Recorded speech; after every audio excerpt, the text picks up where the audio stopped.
Good evening and welcome everyone to tonight's meeting of the Urban Planning Delegated Committee. Before we commence the meeting, I request that all mobile phones are turned off or switched to silent. Thank you. My name is Councillor Nick Stavrou and I chair this committee. The Urban Planning Delegated Committee meeting has been live streamed on Council website to enable public viewing of the proceedings, including councillor deliberations and voting. The meeting has also been recorded and will be made available on the Council website as soon as it's practicable after the meeting. Should any technical problems be encountered during the meeting will be adjourned until the problem is rectified. Or if needed, the meeting will be postponed. Excuse me. I will start by introducing my fellow councillors and officers, and seated to my left at the horseshoe table in the Council chamber are Councillor Jim Park, Councillor Cynthia Watson, Councillor Felicity Sinfield, who is also our Mayor, Councillor Wes Gold, Councillor Di Gillies, and on the opposite side of the table, Councillor Lisa Hollingsworth, who is also the Deputy Mayor, Councillor Gary Thompson, Councillor Jane Addis, Councillor Susan Bigger, and Councillor Victor Franco. I also acknowledge our CEO, seated behind Councillor Gold, Mr. Philip Storer, our Director of Urban Living to my right, Mr. Scott Walker, and to my left, our Manager of Governance and Legal, Mr. Brian Wee.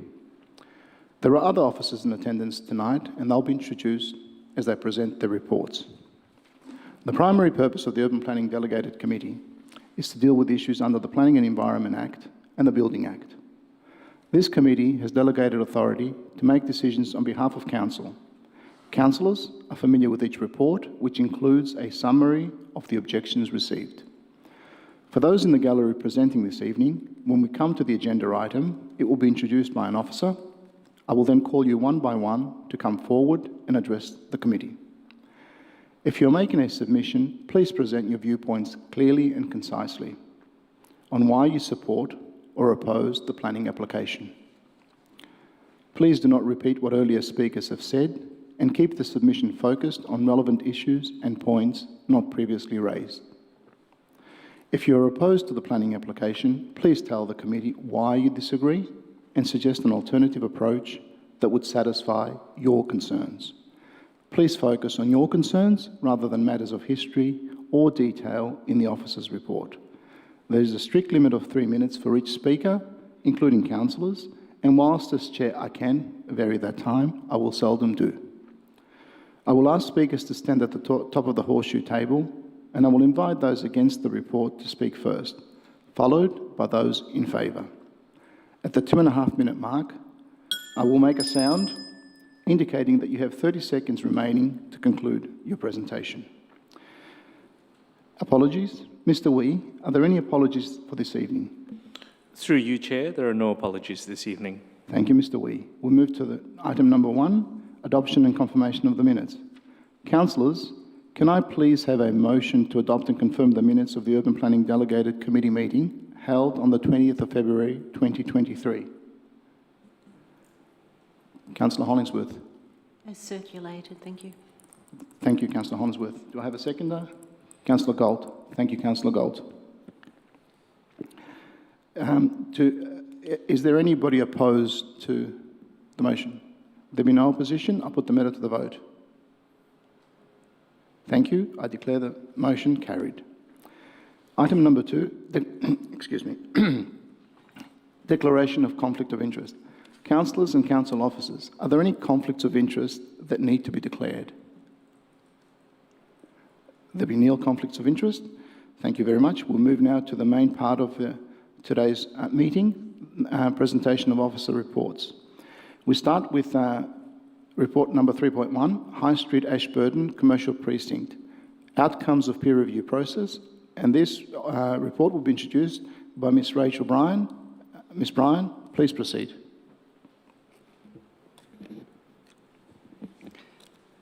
Good evening, councillors, officers and attendees. The purpose of this report is to inform the UPDC on the outcomes of the peer review of the High Street Commercial Precinct, Ashburton, prepared by GJM Heritage, and to seek a resolution to commence preliminary consultation on the heritage citation for the revised precinct.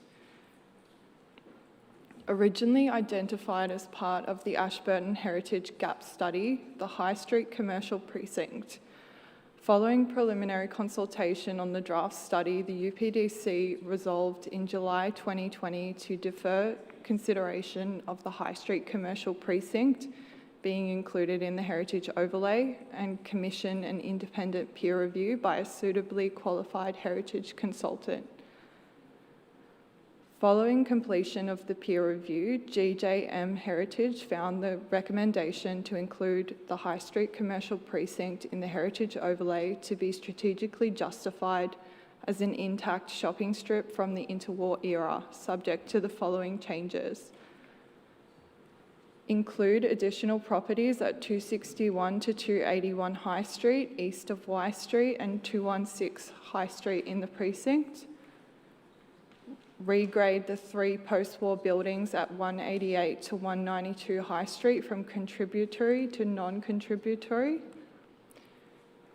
Regrade the 2 interwar buildings at 237 to 239 High Street from non-contributory to contributory, and to include additional comparative analysis of the precinct with other post-war commercial high streets within the city of Boroondara.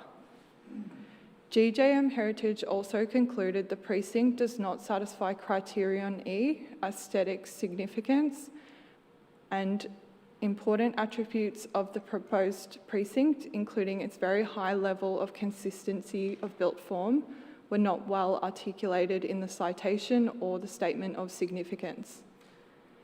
Based on the outcomes of the peer review, a new heritage citation has been prepared for the expanded precinct.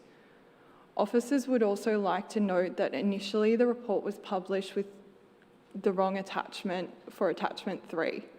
Due to an administrative oversight, the original context citation was attached twice instead of the new citation prepared by GJM Heritage. The error was corrected as soon as we were alerted by a community member. It is recommended to undertake preliminary consultation on the revised citation for an expanded precinct as recommended by GJM Heritage. Thank you. Thank you, Ms. Bryan. We now have 5 speakers who wish to speak this evening. All are opposed. And I'll start with speaker number 1, and then I'll mention who's following just to assist proceedings. Mr. Greg Price is first. Excuse me, Chair. I've just realised since this meeting has started that I have a conflict of interest with a couple of the presenters, so I will have to excuse myself. Thank you. When they come to present. So when you announce the next one in line... Yes. Okay, well, if I just go, I'll do the form. Just 1 second, Councillor Gillis. the whole item. Well, the whole item in that case. In that case, I'll exit myself at this point, Chair. Thank you. Thank you, Councillor Gillis. Mr. Price, would you proceed, please, to the horseshoe table? Thank you very much.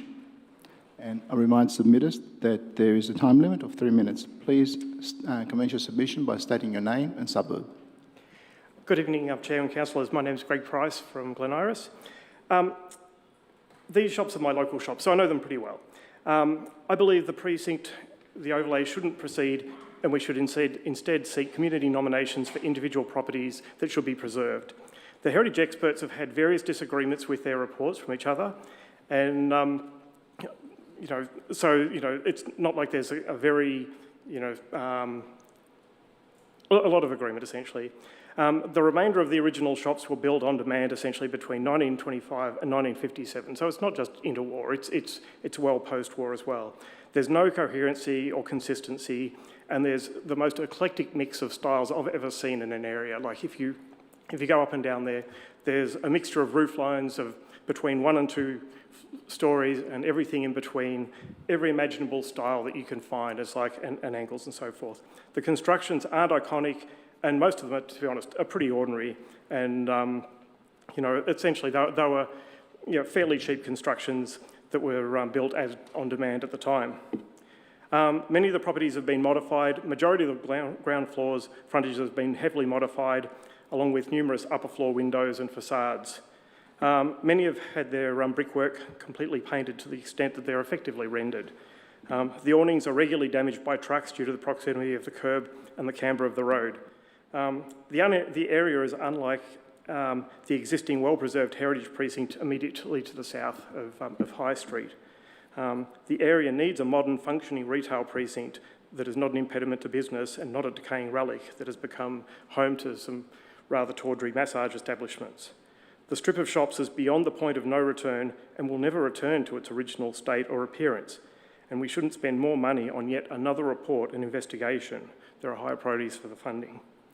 And that concludes my remarks. Thank you. Thank you, Mr Price. Well within time. Are there any questions, councillors, for Mr Price? Thank you. Thank you. May return to your seat. Now I call upon Mr Peter Friend, followed by Mr Alex Hume. Oh, apologies indeed. Mrs Alex Hume.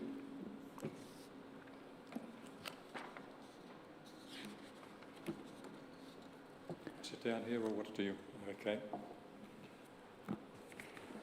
Thank you, Mr Friend. You have 3 minutes, and please state your name and suburb. My name is Peter Friend. I live in Glen Iris. I've lived in Ashburton and Glen Iris for the last 65 years. I've owned the property in Ashburton for the last 50 years of its 80-year existence. The Ashburton Shopping Centre is a commercial precinct to engage and provide commercial activity, which can only be conducted effectively in buildings fit for purpose. It's your responsibility to your constituents to provide the expected amenity in the real world, now and in the future. Decisions must be realistic and not fanciful. Despite several studies of the precinct, there has been no inclusion to any heritage overlay before until context. Context sole activity was to promote heritage, but it seems it does so without regard to the consequences and problems that arise from it. Your decision must consider the current and future needs and obligations of the Ashburton Commercial Precinct. The future is what honestly matters. Every building that's ever been constructed has characteristics of the time it was built, but progress and the need for constant change and improvement requires it to be fit for purpose in terms of function, form, design, energy requirements, cost of maintenance and convenience, only possible by rebuilding or realistic modification without the restriction, costs and obligation of heritage planning constraint, particularly in premises of commercial activity. In the report and review, all the buildings mentioned are contributory and not one is of significant heritage. There is no difference in buildings elsewhere in terms of technical, architectural or cultural use and no noticeable aesthetic significance in comparison with other centres. Our own professional advice, which was from Atherton, is that other centres of the same era have much greater aesthetic, architectural merit and collection of buildings. And this was even the accepted opinion of the review. More than 500 odd people earn their livelihood within the premises of the Ashburton Commercial Precinct affected by this report. People providing the essential services, merchandise and staples of the Ashburton community. At this very time in history when commercial, financial, social and technological changes have never been so extreme and rapid and likely to continue to do so in the future, the Ashburton Commercial Precinct has to change and progress accordingly if it is to survive and provide the intended and expected amenity to the community. The building must be fit for purpose to provide for current and contemporary commercial and social activity to be achievable economically. The Burundara Heritage Plan is to improve and promote the city's assets.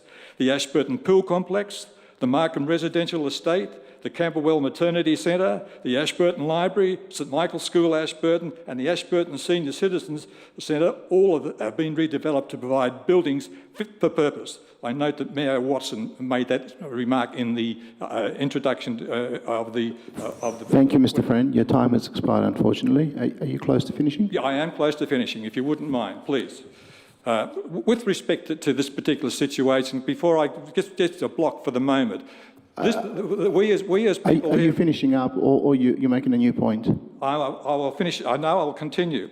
No, sorry. Every place and Mr. building Friend, in this I'm trying to understand. Are you finishing up or you're bringing in a new point? I have got a paragraph to go. I'm not sure how long the paragraph is. It's not a long paragraph. Is it a couple of lines? It's a couple of lines. Okay, thank you. Proceed.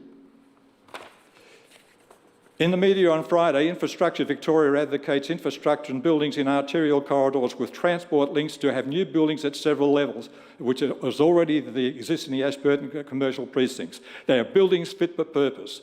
The current needs and the future cannot be denied. The proposal for heritage in the Ashburton commercial precinct is unrealistic and should be abandoned unless you want a museum. Ignore the feature and your names will go down in history, but for the wrong reasons. Thank you, Mr. Friend. Councillors, are there any questions for Mr. Friend? Councillor Thompson.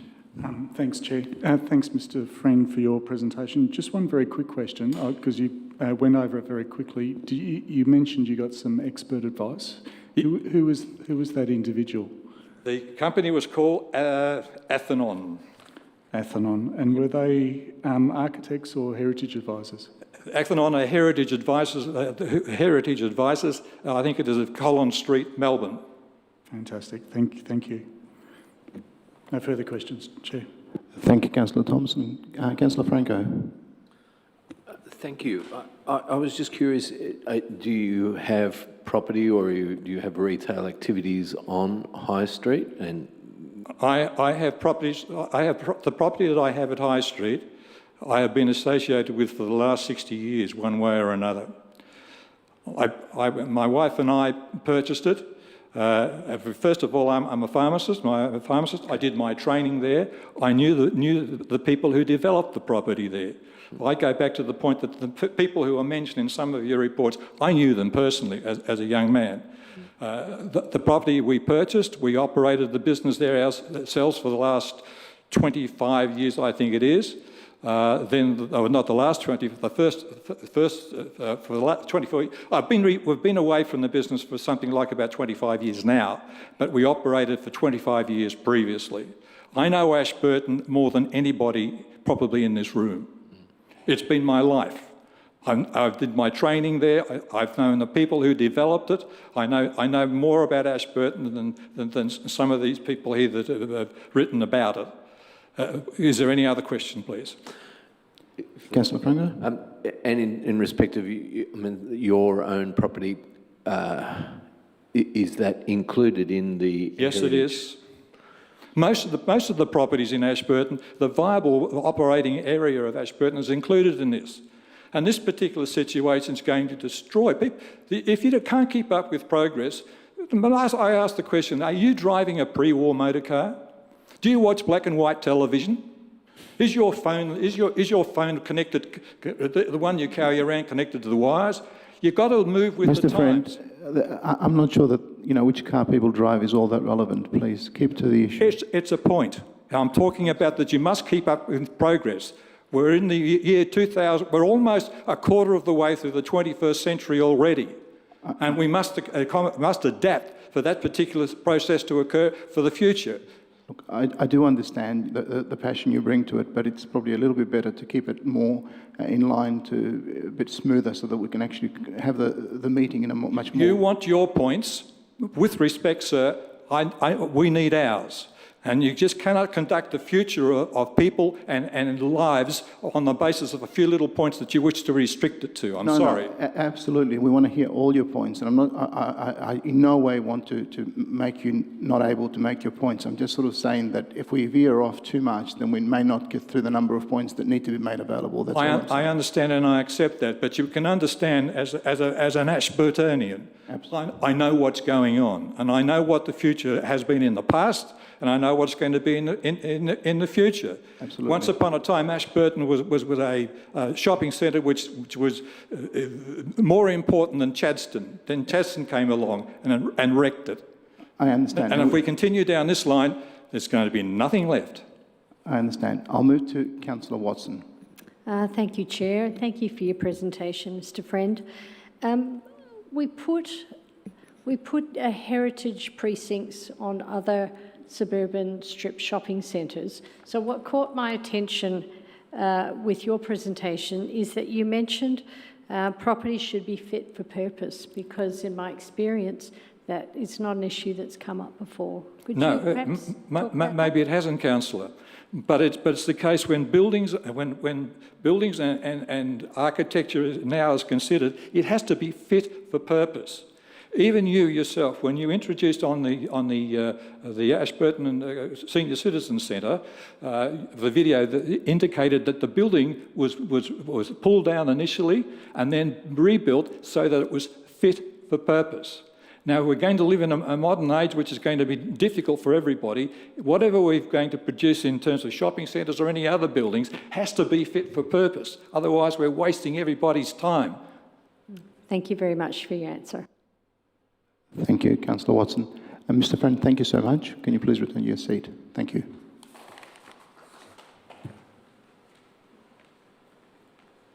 Next, we have Mrs. Alex Hume, followed by Mr. Nicholas, Coker Nicholas. Thank you. Thank you. Thank you. My name is Alex Hume. I'm the Marketing Coordinator of the Ashburton Village Traders Association. On behalf of the Ashburton Shopping Centre Traders Association, I wish to convey our committee and association's strong objection to properties between Y Street and Highgate Grove in Ashburton Village being subject to a heritage overlay. We are a strong association which is valued by both property owners and tenants in our village for our support. With that in mind, the Ashburton Shopping Centre Traders Association strongly opposes the introduction of heritage precinct within the Ashburton Village and requests that Council does not subject High Street Ashburton Commercial Precinct to a heritage overlay. Our association questions the heritage assessment criteria of those buildings included in the proposed overlay. These buildings cited display little of uncommon, unusual, rare or historical and cultural significance. Whilst they're old, they are not outstandingly notable or worthy of maintaining. These buildings fail to represent any aesthetic characteristics, nor do any of them possess any outstanding degree of creative or technical achievement. There have already been significant alterations to the majority of the facades in our village, making them unworthy for any further preservation as they no longer are a true representation of the architecture they are supposed to represent. Unfortunately, none or few are original or even alike. All are poor examples of particular architectural styles given their overwhelming simplicity of form and design. They are generally cheap examples of such buildings as would be expected in the then outer suburban shopping centre. Burundara has many shopping centres possessing heritage significance. Ashburton Village is not one of these. We note that Glenferrie, Auburn, Camberwell, Kew and Mailing Road all possess historic, distinctive and beautiful architecture. Our neighbour, Mailing Road, even markets itself as a historic shopping precinct. The centre has a reputation for its heritage and has long utilised this in its marketing. Ashburton Village does not. A heritage overlay will stifle the redevelopment and beautification of some of the buildings, imposing an economic impost on our property owners and not allowing our centre to develop more shop-top residential properties within our activity centre. We believe this will be crucial for the long-term viability of our centre. We hope you will take into consideration the strong and united views of our committee and our association. Thank you. Thank you, Mrs. Hume. Councillors, are there any questions for Mrs. Hume? I see Councillor Thompson. Thank you. Thanks, Chair, and thanks for your presentation, Mrs. Hume. Just two very quick questions. One, obviously being marketing coordinator, your primary role is to ensure that the vibrancy of the centre is important. In a long-term sense, could you express the concerns of what a heritage overlay may do to the centre in terms of the vibrancy? We feel that it will restrict Ashburton Village's development over a prolonged period of time, and in particular things like additional housing that may be able to develop above the centre. And second question is, obviously this is not the first time this discussion with the heritage overlay has come to the traders.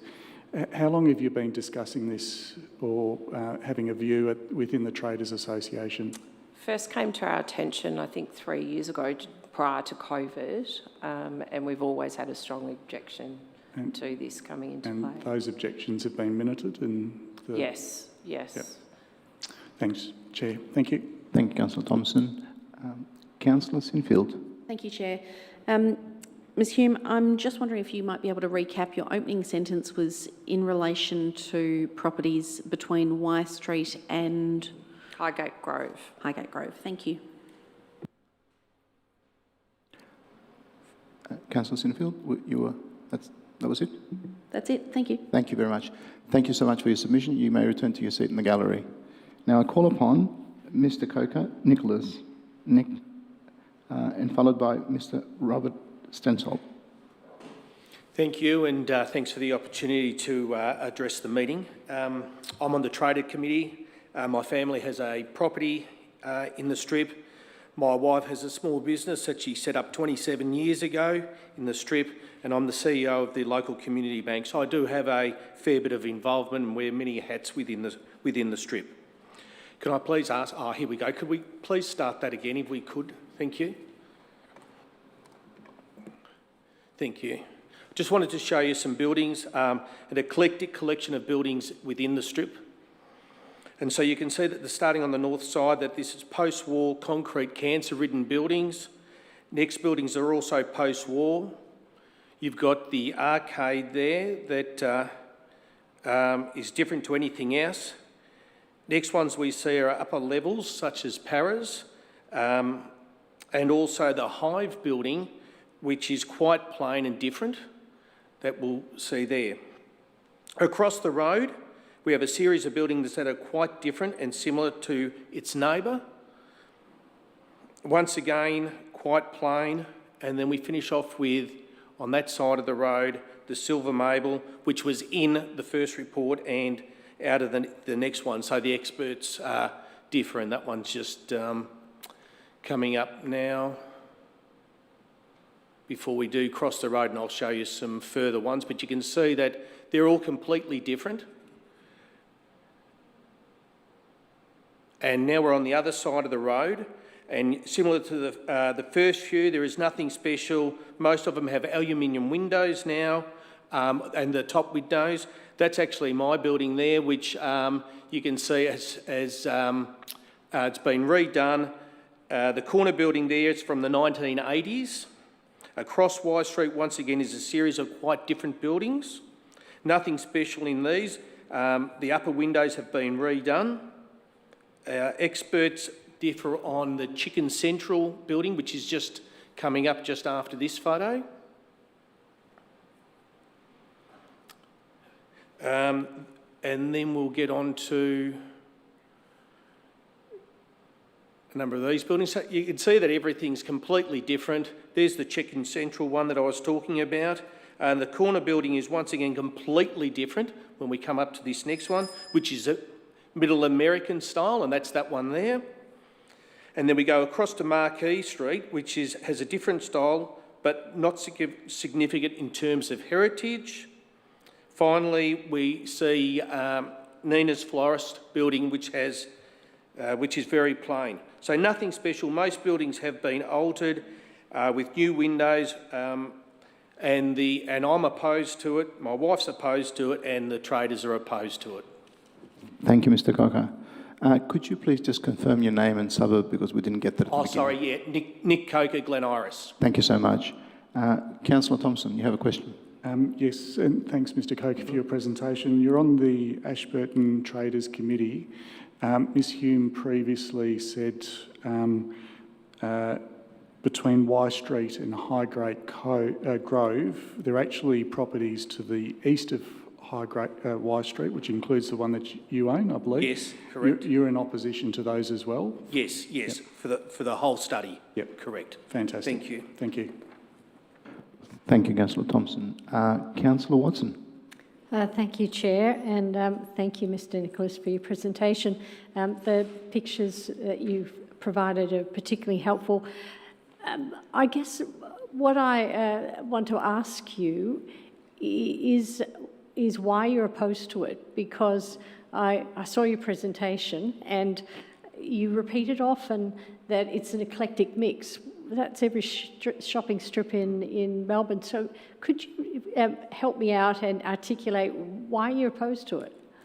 We're opposed for, similar to what was covered earlier, that, you know, progression. I look at what my wife's business has gone through and the development and costs involved to keep up and the changing demand. We've got families that are coming into the strip, and I've never seen such a... We've been living in the area for 27, 20... my son's 21, so probably 23 years we've been living in it. My wife came into the strip 27 years ago, setting up a business as a young woman, taking on a lease for the very first time, and we've just seen a lot of change within the strip. We've now got destination shops within the strip, and not being able to, or the restrictions that are caused with this current listing of properties will actually deter some of those destination shops that draw clients to the greater good of all the businesses there in the strip. Okay, if you would mind, can I paraphrase to make sure I've got this right? So you believe that a heritage grading as a precinct Yes. would add extra costs to upkeep or new fit-outs for new businesses. Is that basically your objection? Well, to develop the property so it's fit for the changing demand in the shopping precinct, and in particular bringing those destination businesses in. Okay, thank you very much for your clarification. Thank you, Councillor Watson. I have Councillor Franco, followed by Councillor Thompson. Thanks, Nick. Thank you. Could you expand? Look, just listening to your presentation, some thoughts were going through my mind. I wonder if you can expand. One issue is the point you've raised about destination shops, but would it be fair to say, and how much of a problem is this? I'm going to ask the question, that if we do progress down this path of the heritage citation, it will force shopkeepers to retain the fine grain of each individual shop and prevent site amalgamation. But if we ditch the heritage citation, it will allow you to amalgamate the sites. And how much of a key driver is that, and how important is that in the future prosperity of the shopping centre? And is that an issue? Oh, look, I think without a doubt, when you look at the footprints, and I know from looking at it as if I go back to the community bank site, that we were very restricted when we were looking to come in and open up a business within the strip, trying to find something suitable. So when you look at the properties going down High Street on both sides, a lot of the properties are a lot smaller, so it does make it very restrictive to certain businesses being able to come in. And so where we've had some new businesses come in recent times is further up High Street towards Glen Iris, where you've got some of the older, bigger buildings that the footprint is much larger, and so some of those businesses have been able to come in, yet they're up that side of the street or at that end of the street. Councillor Franco, Thank you. got your answer?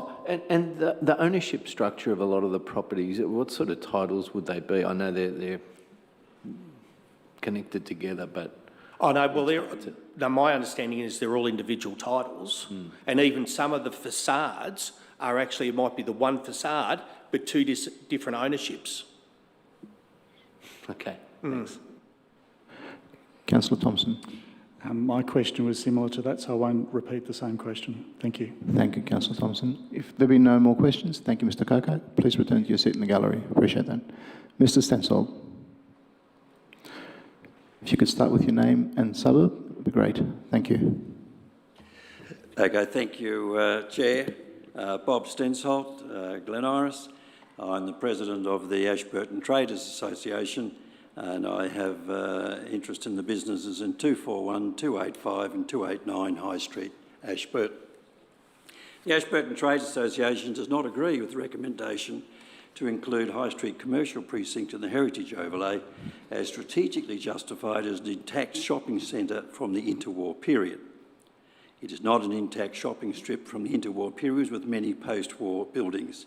It's an eclectic collection of buildings and styles of medium to poor quality. Not one building is of heritage significance, and virtually all buildings have been altered at ground level and many above ground with window replacements or infills. The Association has discussed this proposal at many meetings with traders over the last 4 years and its committee, and consistently opposed the proposal, and the opposition has been appropriately minuted. We've also discussed this with many traders and some owners, and none is supportive. The Association rejects the assertion that proposed amendment supports Council's strategic objectives. Objective 4 is protect heritage while facilitating well-designed development. There's no significant heritage to protect, and it will not facilitate development, well-designed or otherwise. Objective 6, a vibrant local economy and shops. The amendment will do the opposite, with the potential to reduce the vibrancy of the best small to medium shopping centre in Boroondara, which attracted 20,000 people some 8 or 9 days ago. I refer to the overhead there of the map part of the Ashburton shops. It covers some 50 properties. There is agreement by experts and officers on only 30 of the 50 properties. Significant portions are post-war and not interwar. Experts disagree on the designation of 12 properties, hardly an intact and consistent interwar precinct. I note that several buildings have an advanced stage of concrete cancer, including the 5 post-war shop buildings next to Highgate Grove. Also, I've noticed the finding of GJM there's no aesthetic significance to the buildings singly or as a collection. The Association rejects the assertion there's a high level of consistency of built form. Quite the opposite. There may be some consistency among some adjacent shops, but overall it's an eclectic collection of quite different styles.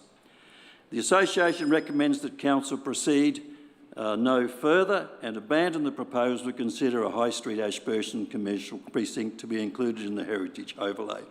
I provide for your consideration an alternative resolution that the Urban Planning Delegated Committee resolve to note the heritage citation, etc., as per the current one, note the considerations presented to Council by concerned representatives and individuals on the proposal for a High Street Ashburton commercial precinct for inclusion in the Heritage Overlay. Thank you, Mr. Stencil. Your time has expired. If you're close to finishing? No. And the third one is, it's behind you, sir, abandon further consideration of the proposal to establish a High Street Ashburton commercial precinct in the Heritage Overlay. And that has been distributed as well as being up there on the screen. Thank you very much. Councillor Thompson. Thanks, Mr. Stencil, for your presentation. Obviously, we had that image on the screen previously. Of the approximately 50 properties, as President of the Traders Association, thanks for putting that back up again, how many of those traders and or owners have you sought views from? So myself and the committee have sought views from virtually all of those in terms of the traders and also some of the owners. And what's the general view? And as I said in my presentation, none is supportive. Okay, so that's close, well, it's 100%. Well, there's 50 properties, so and some of them operate over more than one shop, but and some of them have more than one. So, for example, the arcade has half a dozen in it, for example. So Ms Hume said previously, Chadstone Shopping Centre's the nearest, obviously, gathering point for people who are discerning buyers, and we're looking at destination shops. Is that your biggest competitor? The answer to that one would be our biggest competitor. The answer is yes, but what we have is that we have some very good shops, and we've got the best butcher in Australia and the Apprentice of the Year internationally in Ashburton. And we have a range of other. We've got the best bank, of course, and the best op shop too. But so, yes, we are a centre of excellence, and we don't wish to lose this. And a decision which restricts the vibrancy and the attractiveness of the Ashburton Centre as probably the most successful small-medium shopping centre in Boroondara would be very unfortunate, quite frankly, and not in the best interests of Boroondara and the people living in it. Thanks, Chair. No further questions. Thank you, Councillor Thompson. Next, Councillor Hollingsworth. Thank you, Mr. Chair. Hello, how are you? Mr. Stoncel, you mentioned strategic objective 4. Would you mind just reading that out again, please? I summarised it as, because it's in the papers, yes. Protecting heritage while facilitating well-designed development. And what I'm saying is there's no significant heritage there to protect. Not one building is significant. The argument is that there's a conglomeration which supposedly is an interwar collection which is consistent. And you've seen the pictures. Yes, look, it's not consistent. Thank you. I just wanted to clarify because Objective 4 is actually protect the heritage and respect the character of Boroondara, but it doesn't use the word significant in Objective 4, so I just wanted to clarify that that was your word, not in the document. Sure, no, it's my word, but if you read the Act, significant has come in and you've had decisions here in respect to significant buildings. Thank you, Councillor Hollingsworth. Councillor Sinfield. Thank you, Chair. Thanks, Mr. Sensalt, for your presentation. I'm wondering if I suggest something to you, I'm interested to seek your feedback. And I'm wondering whether your success in Ashburton and the thriving shopping strip that it is due to its current eclectic mix of shops, as opposed to the alternate, such as Glenferrie or Camberwell or some of the other major shopping strips that have seen development, unlike what Ashburton has seen. Do you think that would be true? I don't think it's the eclectic mix. I think it is the very good mix of the businesses that are there and the types of businesses that are there. I mean, Friends Chemist, you've heard a presentation, it has been there for 60 years. The butcher, I've mentioned, there are other shops there, I could go through the list. It is a collection of successful businesses, which means you can have more than one. For example, there are three fruit shops there. There's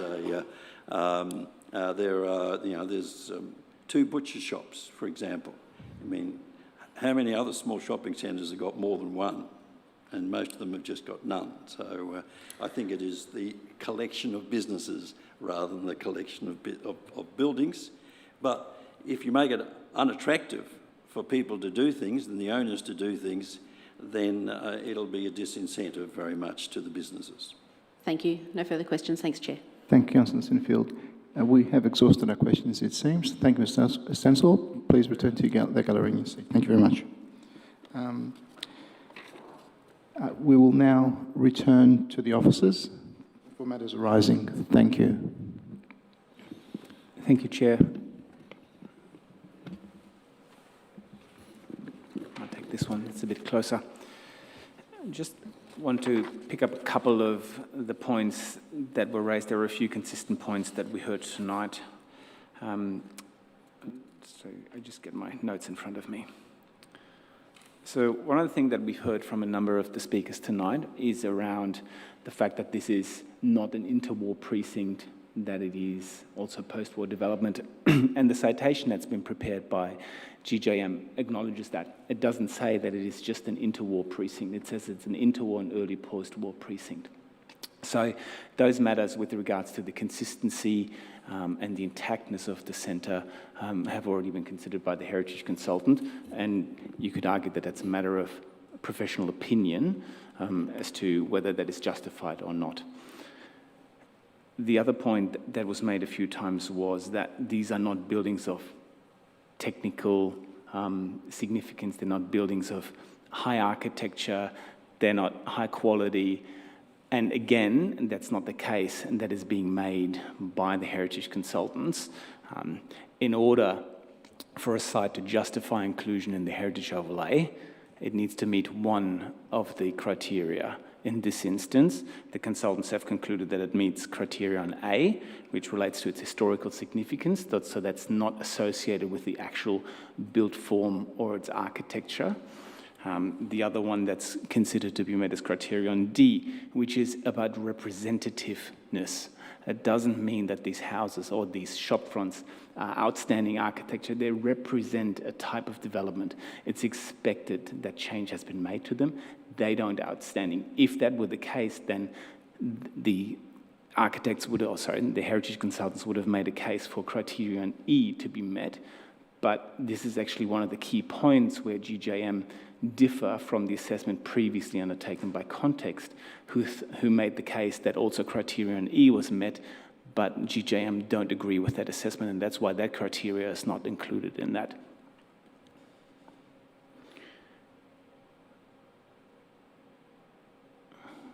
There were also a few comments around the use of the shops, and there was reference to the best butcher in Australia.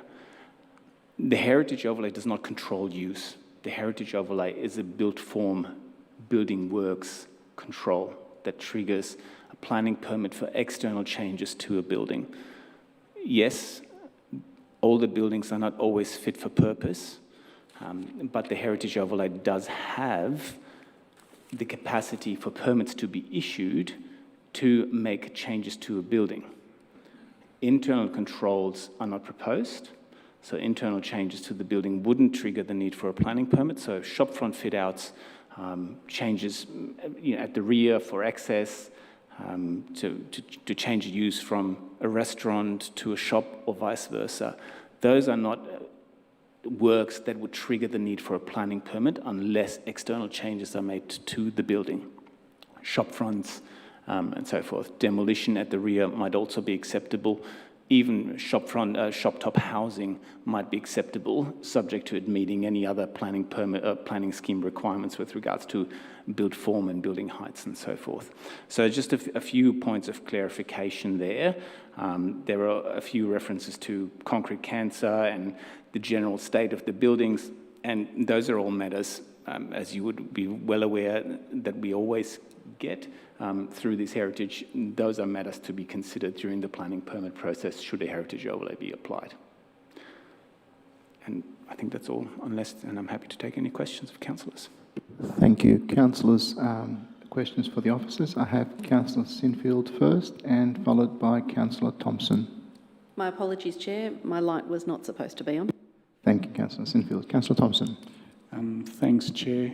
Through you to the officers, I will foreshadow that I've got a motion that the officers have got prepared for me, but firstly a few questions to assist. And through to Mr Wilmson, have GJM reviewed the shopping precinct for a smaller precinct? Because there are obviously on the northern side of Ashburton, there are 6 properties that have got a similar architectural style and rhythm to them. Have they reviewed it in that sense, or just the collective? Thank you, and through you, Mr Chair. GJM were instructed in accordance with the UPSC resolution from 2020 to undertake a peer review of the precinct. We've spoken to them and they said they looked at a precinct from a number of aspects, and that included either increasing the precinct, and obviously that's the conclusion that they reached because they felt the exclusion of the properties to the east of Y Street was not justified in the previous citation, but they also looked at a smaller one. However, they landed on this as the position that they think is defendable, that meets the criteria that are required to be met to make the case for heritage significance. So a smaller precinct's not as viable in terms of this compared to this one? Well, it's probably not so much a question as to whether it's more viable, but they formed the view that the precinct, as it is recommended now, is what's justifiable against the criteria. And then the natural conclusion to that is that where the boundary is drawn around the precinct, rather than drawing it smaller to exclude the areas that they feel are justifiably to be included. Thank you, Mr Wilson. A further question, just on the basis, let's just assume council chooses to either adopt or to abandon this tonight, what is the cost of proceeding further, or the comparative cost of actually saving this in terms of consultants and officer time in a financial perspective? Thank you, and through you, Mr Chair again. It's a ballpark figure, but we would estimate that the cost will probably be around $90,000 to $100,000. That accounts for additional costs, obviously we've already paid for the peer review, the additional costs that would be required to engage the consultants to review any submissions that we receive through the preliminary consultation, and should we go to an exhibition process as well. That includes the cost of the consultants to appear as council's expert witness and prepare an expert witness statement at a future panel hearing. If it came to that, council's representation at the panel hearing, there are statutory fees associated with the panel hearing that council has to cover, and then the officer time on top of that, which is always the hardest one to estimate, but we would estimate around $100,000. Thank you for that. Through you, Chair, I've got a question for the CEO, if I can ask the CEO a question, if I can. Yes, you can. Yep. Proceed, please. Thank you. Obviously, in the officer's report, and it was touched on by a couple of presenters today, was Strategic Objective 4, which is Protect Heritage. I'm interested in Strategic Objective 5, Mr. Storr, in terms of how councillors should approach decision-making in terms of that particular objective, which states a vibrant local economy and shops that are accessible, attractive and a centre of community life. Can you assist how we might interpret that in our decision making? Thank you, Councillor. I guess this is one of the challenges councillors face when dealing with heritage, particularly in relation to a commercial centre like this one. What you're having to weigh up, I guess, is the competing interests between the need for this centre to remain viable, the need for it to remain a vibrant centre in the future, and to have the flexibility to be able to respond to changing circumstances as they present. So it's really important that when you're weighing these things up, you do think about how it is you actually keep this centre in that state of vibrancy and also viability. It has a very strong competitor nearby, of course, in Chadstone, so it's in a highly competitive marketplace. And understanding the implications of a heritage overlay in the context of that flexibility is really important. So I see you being challenged with having to weigh up the degree to which you believe heritage is going to in some way compromise those elements I've just mentioned for this centre, or indeed make little difference to them. That, I think, is the challenge you face as a group. No further questions, Chair. Thank you. Thank you, Councillor Thompson. Councillor Franco. Thank you, Chair. Through you, what impacts would the heritage citation have on redevelopment opportunities in terms of height and additional floors and the provision of, say, residential or other facilities on higher levels versus the situation the current situation and the situation if we impose the heritage citation in its full form as envisaged? Would such redevelopments be possible?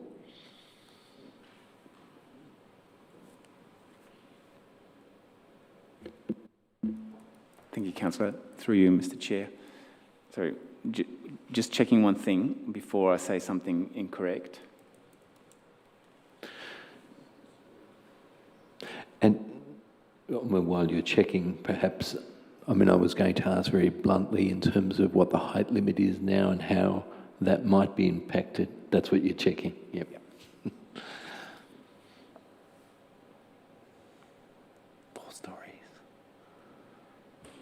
Okay, so getting to the detail, but I'll provide the general response beforehand.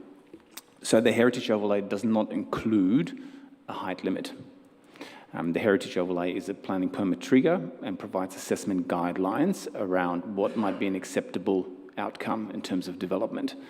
In this centre, I believe that this site's subject to a design and development overlay, which provides an added layer of assessment. So the heritage, the design development overlay would trigger a planning permit for buildings and works and would set out requirements around building setbacks, building heights, and other design elements that are generally part of our assessment through the planning policy framework as well for commercial developments. They relate to awnings and how it interacts with the street and so forth. The heritage overlay there is consideration as to whether the proposed works have a detrimental impact on the heritage significance and the contributory or significant elements within that precinct. So they're kind of two separate assessments that have to be balanced against each other when a planning permit is required or when something is proposed on a particular site or particular sites. And I'll just confirm the building heights.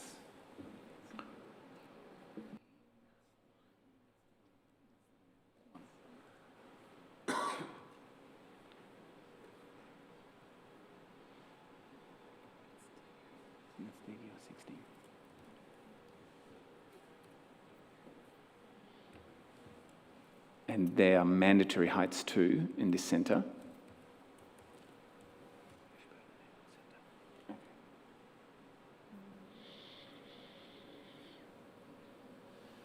So the building heights in this centre are mandatory and they range from 8 to 11 metres. So looking at some of those buildings that exist in the centre, I would say they're probably already at the maximum. So in terms of facilitating additional height above that, the heritage overlay won't have any significant impact on that because that's already restricted by the design and development overlay. Can I ask additional? Absolutely. And is there a 2-storey or 3-storey maximum limit within that 8 to 11 metre height? It's a height. It's an 11 metre height. Usually 11 metres is about 3 stories. 8 metres is usually about 2. You can't really fit much more into that. But yeah, there's no guideline around whether it's 2 or 3 stories. Within that, you could fit 2 stories into 11 metres as well if you wanted to provide large floor-to-ceiling heights. Thank you. We have exhausted questions to officers. Councillor Thompson, you indicated that you had a motion that you wanted to move. Thanks, Chair. I think the officers have got it up on the screen. I'm going to test this with colleagues, maybe a little bit unusual. Receive and note the outcomes of the peer review, item 1. Item 2, abandon the peer review. Item 3, remove the precinct identified in the peer review. And also possible heritage properties and right to all owners and occupiers to inform them of this resolution. That is my motion, Chair. Thank you, Councillor Thompson. I will see if there's a seconder. Councillor Gold. Happy to second that. Thank you, Councillor Gold. To assist Councillor Thompson and Councillor Gold, is there anybody opposed? There's opposition. Having had opposition, Councillor Thompson, as the mover, we'd like to speak to your motion. Thanks, Chair, and thanks, colleagues. I know this one's going to be a bit of a challenging one. I guess we're making the decision for and on behalf of our community, which in this instance also includes the traders. In fact, the traders are the ones solely affected by this decision and the owners. I'm going to go through very quickly two areas of concern for me. One's obviously objective for the protecting heritage, subjectivity and the professional opinion that we've got. We've received heritage advice and independent peer review. The peer review concluded that criterion E, aesthetic value, is not met. I'll just draw councillor colleagues to page 38 of the report that I quote says, a group of modest commercial buildings that generally do not display any notable aesthetic qualities. The buildings do not appear to have been architect designed and do not display any notable architectural qualities or distinctive characteristics of either interwar or post-war design. Further in the report, the peer review goes on to say on page 40, they do not believe the amendment should proceed until further work's been undertaken. Obviously that part's been addressed by Mr Wilmson, that a further citation's been prepared. The peer review does go on to indicate at page 60 a variety of architectural styles popular in the municipality and across Victoria, more broadly in the interwar and post-war periods, including modern, English domestic, revival, Georgian revival, exotic, functionalist modellism. I think there's mid-century American in there as well. But it's not local in terms of its significance, if I interpret that those are not necessarily unique to Ashburton, Boroondara. It actually states, common across the whole of Victoria. I'd probably say, in many respects, given the presentations that we've had here, that there's really a cacophony of architectural styles that have no aesthetic character to them, and that's sort of a précis of that GJM report. The second part is more important, I believe, in the context that we've got to consider this, and that's the vibrant local economy, as the question that I asked the CEO to sort of help us make an informed decision. These are a group of modest commercial buildings as described by the Heritage Advisor in competing against the likes of Chadstone just 5 minutes down the road, 2.2 kilometres as the bird flies.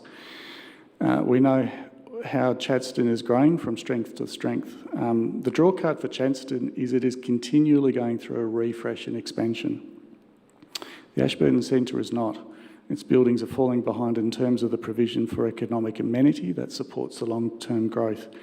To that point, is it going to be a draw card for future investments, future businesses?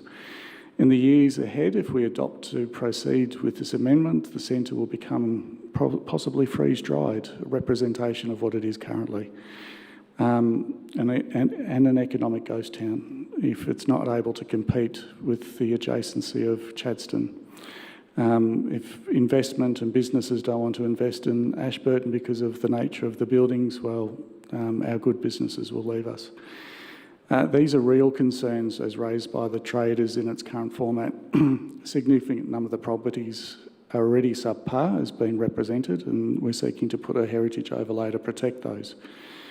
We have, I thought it was 80%, but Mr Stensolt's confirmed that 100% of the properties affected are objecting to this. And those are the ones that are going to benefit from either the outcome or lose from the outcome. So it's a difficult decision for you to all make here. What I will say is the centre is primed for easy access to Ashburton and Alamein stations to grow. It could have a future of sustainable mixed-use developments with residential accommodation. It's primed to offer a vibrant local economy and a diversity of opportunities for community. It won't be capable of doing this if this amendment proceeds. That's my view in this instance. And it's obviously the view shared by the traders. As such, you'll garner, I have great concerns if we put this amenity on the traders. I'll call upon you to abandon this, and actually you'll probably get great support from the traders and the shop owners, but more so probably from the community that shop there and use this as a community precinct. I think they'll actually thank you for doing so. So that's my view. I'm happy to hear comments from colleagues in due course. Thank you, Councillor Thompson. Councillor Gold, as the seconder, do you wish to speak now or reserve your right? I'm happy to speak now. Thank you. And support Councillor Thompson's proposals. Since this was first presented to it, I was always somewhat surprised. It was never a shopping centre that impressed me in any way, shape or form. Nothing special and somewhat drab. And I thank you to the officers who have tonight presented the basis for it going forward. Historic.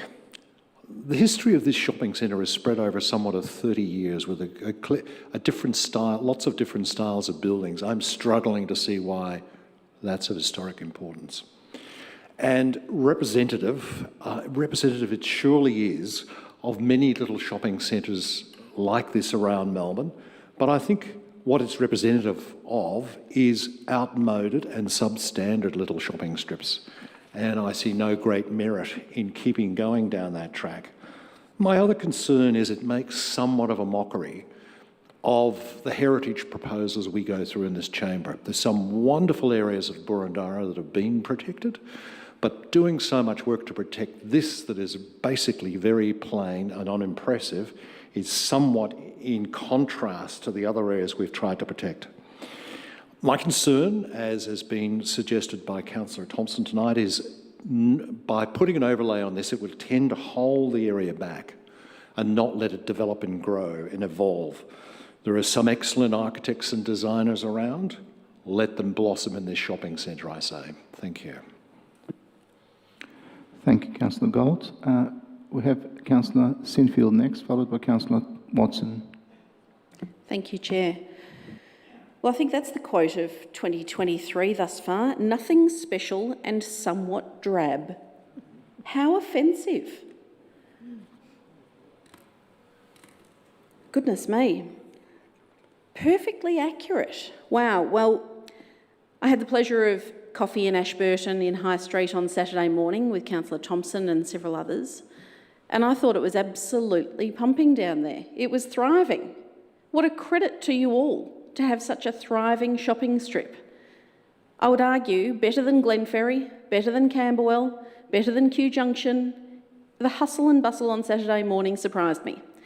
And it is an eclectic bunch of shops, no doubt about that, both architecturally and in their offering, and I think that's what makes it so successful. The vacancy rate is low in comparison, and this is not based on data, this is just based on my observations on Saturday. In comparison with other shopping strips across Boroondara, big and small, I think your vacancy rate would be lower than the rest, and I think that's driven by your eclectic bunch of businesses and buildings that fit within them. I was very pleasantly surprised to see how busy it was and the heartbeat of the shopping strip on Saturday. While I don't personally feel that the likes of 162 to 170 High Street, the 50s building on the corner, Chemmart building, should probably be included in this. This is my personal assessment of it. At this point, I have to trust the reports that have been prepared by people who are experts in this field. It's the charm of the current shopping strip that sets it apart from Chadstone. I went to Chadstone about 3 weeks ago for the first time in 15 years, I think, and it was huge, it was massive. But I went there because there was one shop there that wasn't available somewhere else. And I went in, I visited that shop and I left. And I'm much happier in my shopping strips, all 53 of them across Boroondara, in comparison. So I don't think we can suggest that, in fact, it is the choice of opportunity that will drive people to Chadstone. It's the ability to park on street, it's the ability to walk there or ride there, it's the ability to have your choice of shopping at Australia's best butcher that will set you apart from Chadstone. Yes, it shows evolution. The eclectic bunch of shops there does show how the municipality and how that shopping strip and how Ashburton has grown over time. That's natural. We see that in every single shopping strip. And I think that's the pleasure of walking down a strip like that, is looking at the superstructures above those awnings and seeing the differences that unites that shopping strip together. While it may be frustrating to many, the financial considerations attached, and some use the word burden, I don't, but the financial considerations are not a relevant consideration in this instance, and nor are they in any, I would suggest, and that's comprehensively suggested in every officer report that comes to us about heritage and the planning panel's opinions of such. So I suggest that Ashburton is thriving now and will be vibrant well into the future, unimpeded by this. And if development was to occur, it could have already occurred to this point, and it hasn't, because it doesn't appeal. The parcel lots are small and it's not fit to turn into a Chadstone, and it never will be. Now, we're charged with the responsibility of doing what's right, not doing what's popular. And that's frustrating. And it causes us to lose sleep on occasion. Now, I'm not here in a popularity contest with traders. I'm here to deliver for our community more broadly, and I'm sorry that there are some people in the gallery this evening who won't be happy with my comments tonight. But I think the right thing to do is what the officers have recommended to us, and I'm very comfortable with the officer's suggestion and the report that's been put in front of us tonight. So should this alternative on the screen fail, I'm very happy to move the officer recommendation. Thank you. Thank you, Councillor Sinfield. Councillor Watson. Thank you, Chair. I guess I'll start my comments tonight by saying what it is that I'm not convinced by. Having been through the exercise of putting heritage protection on the Strip Shopping Centre in Whitehorse Road, we haven't seen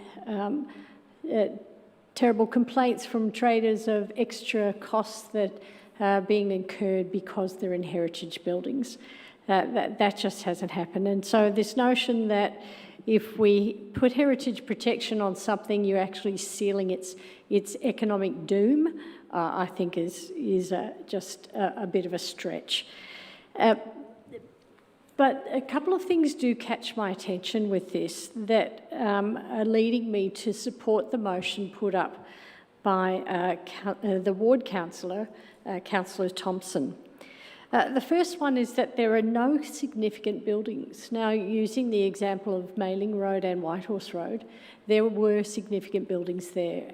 And the response from the community that I received when we went through that exercise was one of being very positive about the heritage overlays that were going to be placed on the Strip Shopping Centre.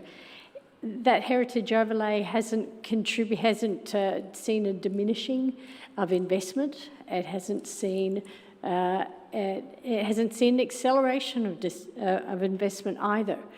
It continues to evolve with that heritage overlay in place. But my concern about not having a significant building is that what it leaves me with feeling is that this exercise of putting a heritage overlay on the Ashburton shopping strip is more an exercise in nostalgia or the preservation of character, not a preservation of heritage. So I have great concerns about 100% of the traders objecting, and that certainly wasn't my experience when we did the one in Balwyn. But I guess I want to finish up by saying that while I do accept the responsibility that we have to preserve heritage in Burundara, it's one of our jobs, I think that a strip shopping centre like Ashburton, that is quite obviously a great success story and well meets the needs of its residents who embrace it, I think it should be left to continue to evolve within the context of its community. And I don't believe that that will in any way wipe out or see the character that people enjoy snuffed out. So all strip shopping centres are an eclectic mix.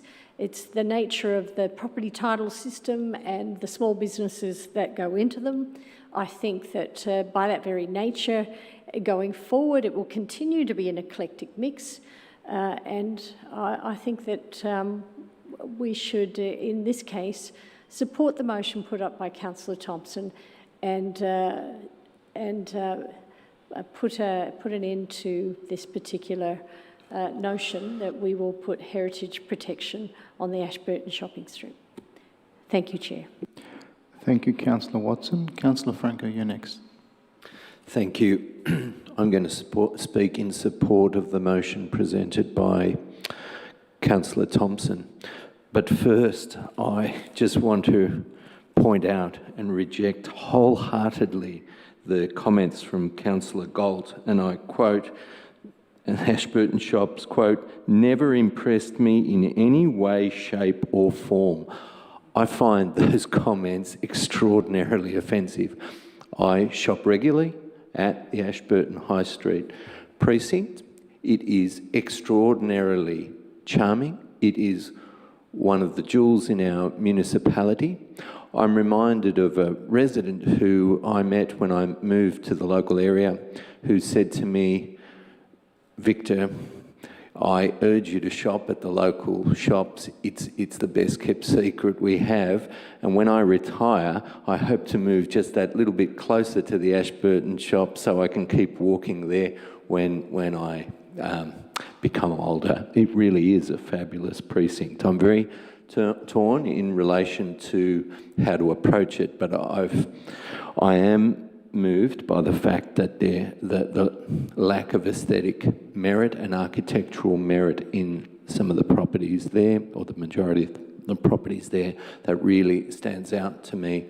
I think it's a precinct that we need to promote. And look, there is always a debate with heritage in relation to its economic impact. I do think it does have an economic impact. I think sometimes it's worth, as a council, imposing the economic costs that come with heritage, on the broader community. It's a reality, and we do that.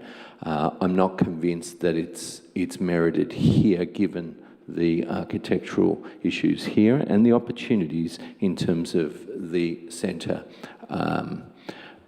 going forward. I do recognise there is a difference, and you're faced with the precinct and shopping opportunities where, as a resident, all the residents, the community can attend to the shops in Ashburton High Street, or they can go to some of the other commercial precincts that have a very different vibe. I do think it's the fine grain. So look, I was quite moved by Councillor Simfield's comments, and there is that fine grain charm of that centre. So it's hard. It's not an easy decision to make. But look, I'm going to go with the motion that Councillor Thompson has presented. Thank you.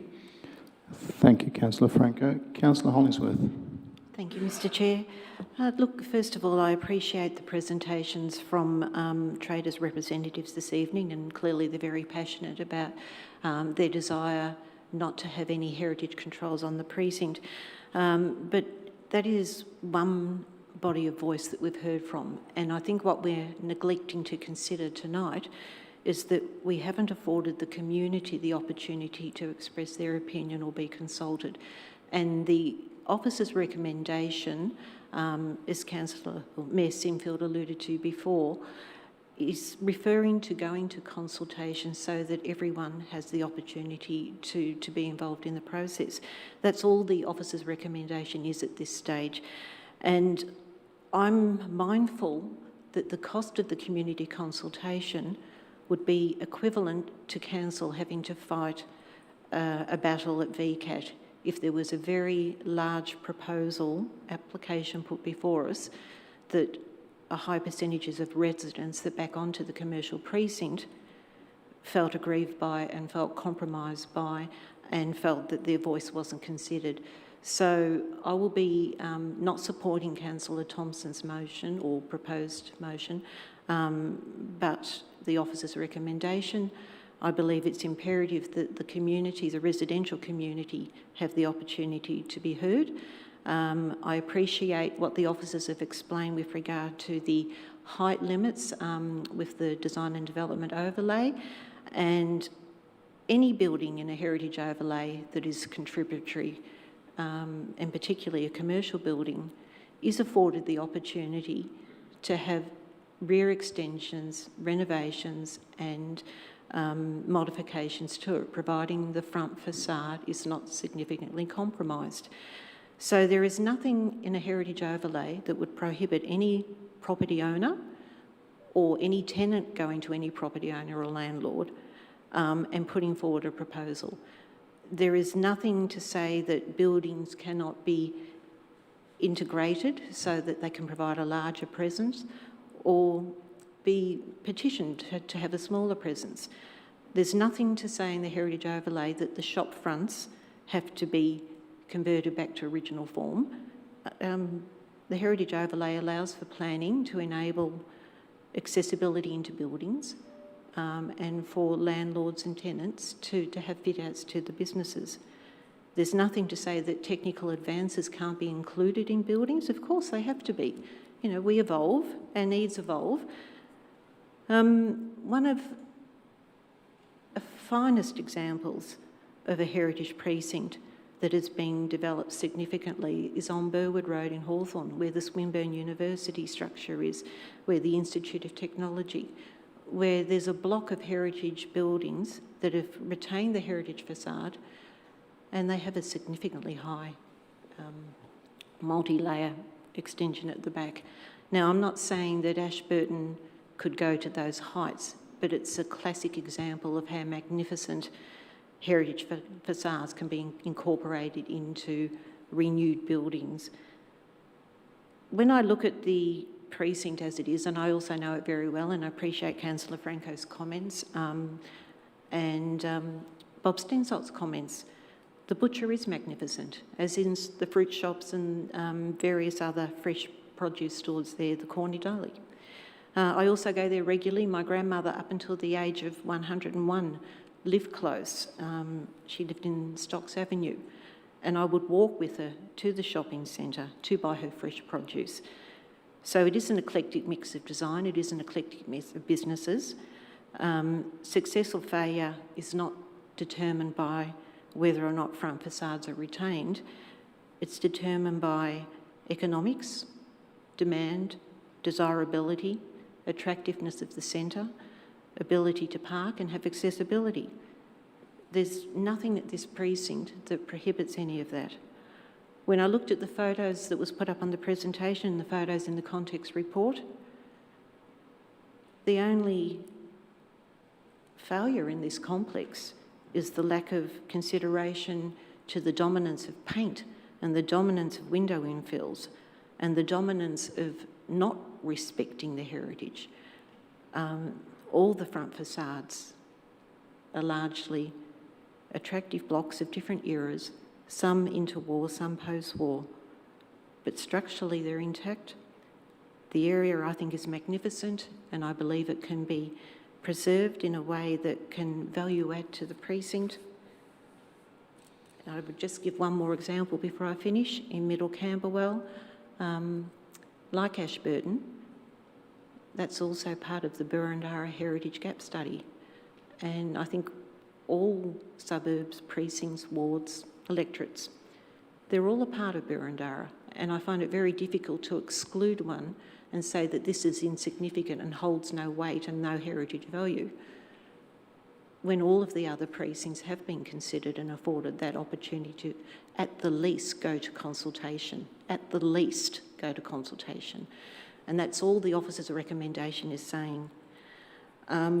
Middle Camberwell, there were many people there, tenants, landlords, that expressed concern to me when that was to be considered as part of the heritage precinct. Some of the buildings, by no means as significant as what some are in Ashburton. And I refer you to page 195 and page 196 of the context document that has properties 225 to 29 and 231, which I think is to 233. Both corner allotments. One is an arts and crafts, Art Deco, magnificent example, intact, highly desirable, structurally incredibly sound, and the other one is a Georgian revival for Tudor influence. The arcade with the Tudor influence. I agree, not all the buildings are of particular architecture appeal, but there are some that are true examples that should be protected and retained, and again, at least considered through consultation. I'll leave it there, thank you. Thank you, Councillor Hollingsworth. Councillor Biggar. Yes. I'll be brief. I guess I usually am brief, but I don't have too much to say here. It does concern me that the traders are opposed.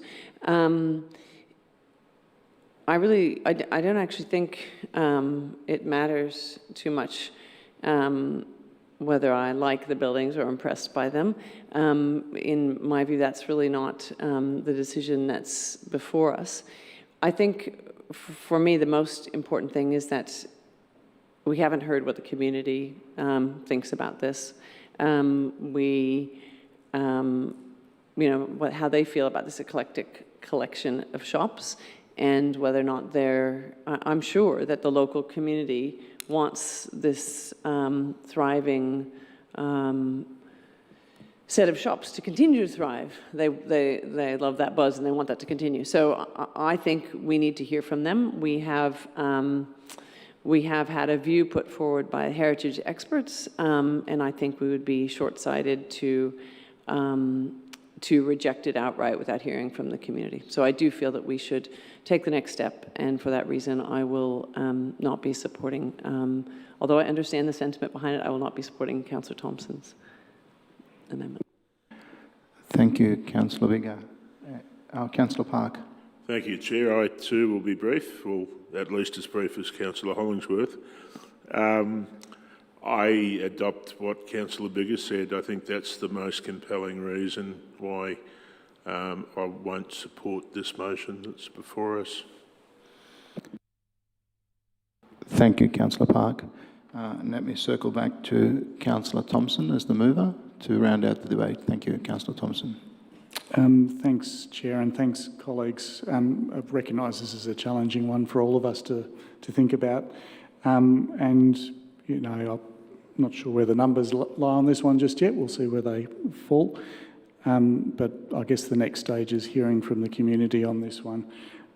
We have heard from the traders, which I guess in many respects, from being the ward councillor, I listened to the traders very carefully about their views.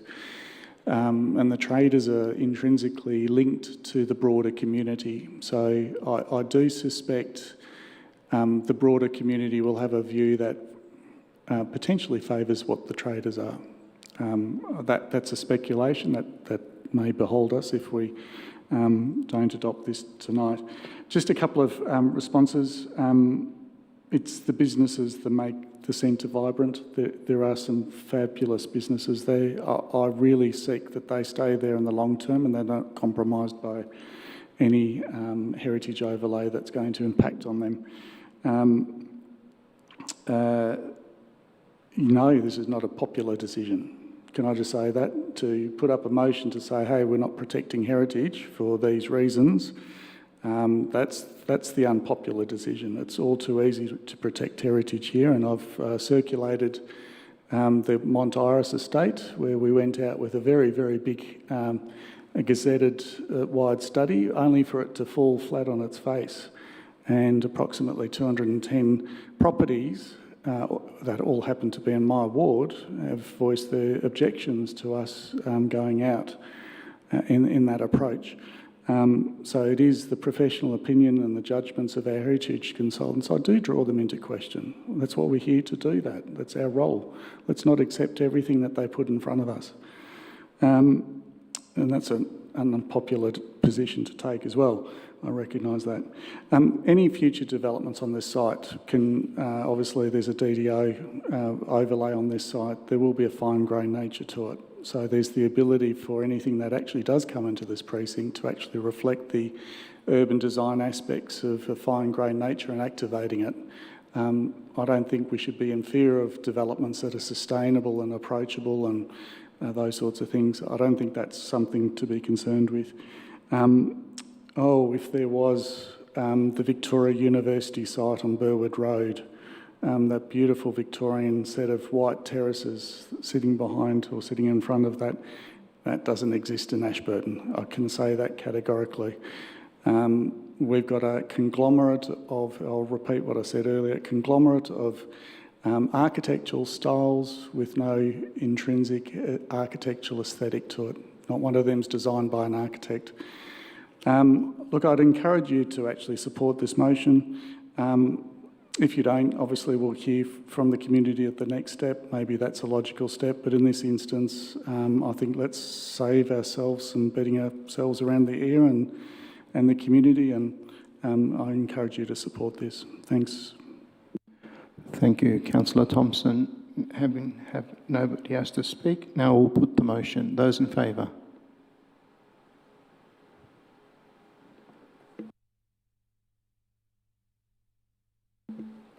Thank you. Those against? Motion fails to pass. Motion's failed, I think. Motion's failed, thank you. I'll just call a division for the purpose of the record on this one, please. Thank you, Councillor Thompson. Those in favour? Councillor Franco? Thank you.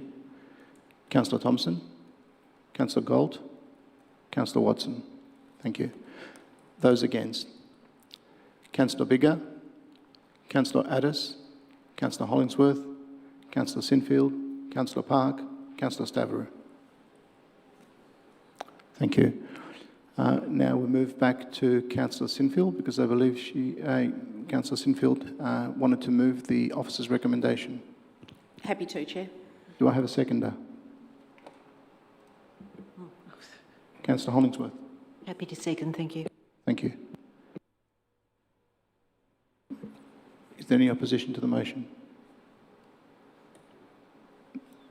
Councillor Thompson, thank you. Councillor Sinfield, the floor is yours. Thank you, Chair.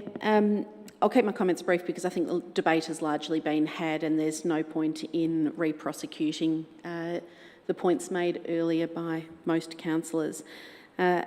This does not commit us to taking this the whole way. If we receive the community feedback and we make the decision at that juncture that it's not the right thing to do, then we can absolutely stop at that point. But I think hearing from the community is incredibly important. We've always said that. Collectively, as a group, we have always said that we need to hear from our community. And I understand that the ward councillor hears from the community around Ashburton every day of the week. I'm not saying that that's not true. Nor am I saying that the opinion of the traders is not important. It is absolutely very important. But I think what you've got there is something to be proud of. And this step is the right thing by our large community of 185,000 people to hear their thoughts on our shopping strip. So I'll leave my comments there and commend the officer's recommendation. Thank you. Councillor Hollingsworth, will you reserve your rights or as seconder? Yep. Councillor Thompson. I'll keep this short. Obviously, I'm opposed to this just on principles of the previous motion, but I do welcome the feedback from the community broad and wide on this one, because obviously I think at the future juncture we need to make a decision one way or another. Thank you. Thank you, Councillor Thompson. Do you wish to speak, Councillor Hollingsworth? Or? Thank you very briefly. I just wanted to acknowledge Councillor Thompson's commitment to listening to the association and understand he's invested considerable time in putting together his amended motion tonight, and I do understand his position, but likewise I'm pleased that this is going to consultation, and I just wanted to thank the officers, yourself as Chair, and everyone for their contribution this evening. Thank you. Thank you, Councillor Hollingsworth. Councillor Galt. Thank you, Chair. Look, there's been a lot of comments about the great little shops in this shopping centre, and I've got no reason to dispute that at all. There are. But the concern that I have and continue to have is those great little shops have established and thrived despite the buildings they're operating in. And I guess I've always been trained to look up at buildings as well as down, and I find the upper layers of those buildings a little depressing, whilst the shops themselves are excellent. So I leave my comments there. Thank you.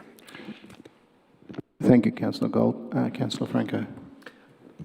Very shortly, I echo the point that Councillor Thompson made. I opposed this motion in principle because I supported the last one, but I will welcome hearing from the community and accept that's the process we're likely to be following. Thank you.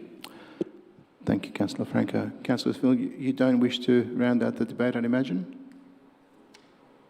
No, thank you, Chair. Nothing further. Thank you very much. Now let me put the motion. Those in favour? The motion's carried. Thank you to the officers for the great work. Councillor Thompson for really going to bat for your community. Really appreciate that. And thank you very much in the gallery as well for your impassioned presentations. Excuse me, Chair, you might just want to call for those opposed to that motion. I apologise, Councillor Park. Those opposed? Thank you for that. Motion's passed. No, I appreciate that. Thank you. We've finished this item now, so we're moving on to item 3.2, Amendment 386, Baldwin Interwar Heritage Assessment Outcomes of Exhibition. Okay. I'm advised that we have to pause to get Councillor Gillies. Thank you very much.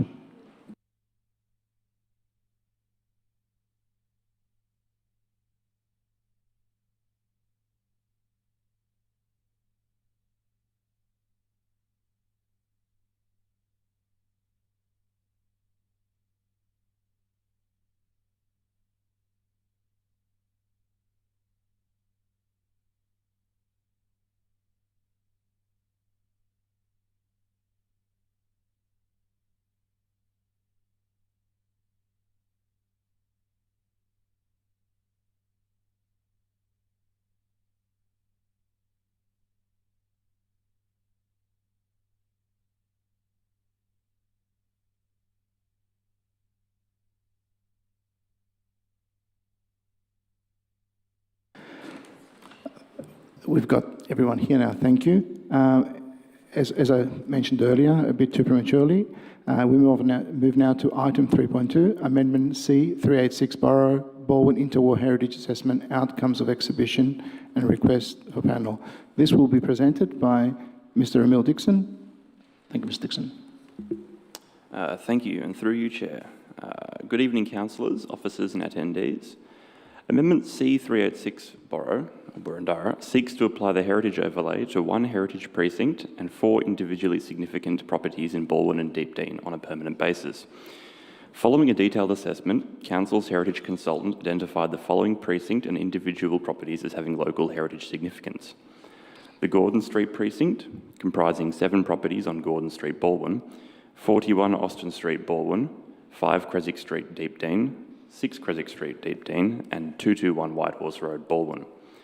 Preliminary consultation on the draft heritage citations was carried out in May and June 2022, and the UPDC resolved to commence the formal planning scheme amendment process in September 2022. Following the receipt of authorisation from the Minister for Planning, exhibition of Amendment C386 ran from 3rd of November 2022 until the 5th of December 2022. 6 submissions were received as part of this process, including 4 opposing and 2 supporting submissions. Key issues raised include inconsistency between the recommendations of earlier heritage studies in the area, the ability of the precinct and properties to meet the threshold for inclusion in the heritage overlay, technical inaccuracies in the heritage citations, a lack of intactness regarding the Gordon Street precinct, the level of change in the area undermining the place's ability to meet the threshold for heritage protection, potential increased maintenance costs for properties in the heritage overlay, improper valuation of properties in the heritage overlay with regard to council rates, and a perceived lack of transparency in the process for identifying and testing places of heritage significance. Council officers and Council's heritage consultant have reviewed the submissions and provide a response to each submission received in the table at attachment 1 to this UPDC report. In response to the submissions received, some changes are recommended to the heritage citation for 6 Creswick Street, Baldwin, or 6 Creswick Street, Deepdean, which relate to technical elements of the home. These changes are outlined in detail in attachment 1 to the UPDC report and are reflected in the revised heritage citation and statement of significance at attachments 2 and 3. No properties are recommended to be removed from the amendment. Officers recommend the UPDC resolve to seek an appointment of an independent planning panel and refer all submissions to the panel for consideration. Thank you, Chair.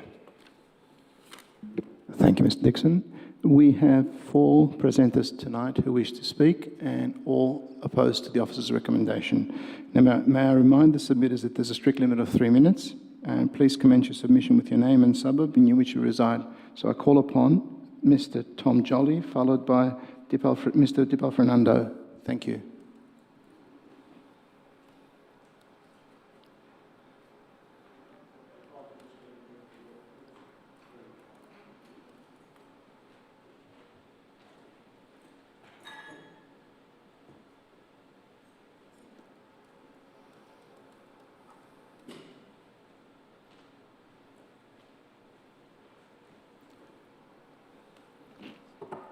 Thank you, Mr. Jolly. Please state your name and suburb. Tom, Deepdean. Full names, please. Thomas Jolly. Thank you. 6 Creswick Street, Deepdean. Thank you very much. So I can start? Please proceed. So basically, I'm going to read this. It's what I feel from the heart. Sorry to interrupt. Could you just drag that microphone closer to you? It's got to be right close, otherwise the gallery can't hear. Okay, is that better? Excellent. Thank you. Thank you. There is an in general understanding that one of the biggest decisions you'll make in your life is to purchase a house. This was certainly how Sandra and I felt when we purchased 6 Creswick Street in 1982. I feel no different today. It's my house, has been for 40 years. I love it in spite of its age and obvious disadvantages. It remains mine. So it is with that consideration your vote tonight needs to be based on heritage reports, on a heritage report which has clarity, honesty and integrity. Not one which is embellished, searching for good things to say, not one which is factually incorrect, not a report that has been written to placate the paying client. The original GML Heritage Report had 14 points of significance. This report was accepted by the current councillors. This report has been revived since as a result of my written response. Access to this revision has only become available to me in the last week. The revised GML report makes no mention of the additional information supplied by respected heritage consultant Bryce Rayworth, which accompanied my original response on the 14th of December. In the 3 minutes I am allowed tonight, it will not be possible for me to cover all the details of the original and revised report.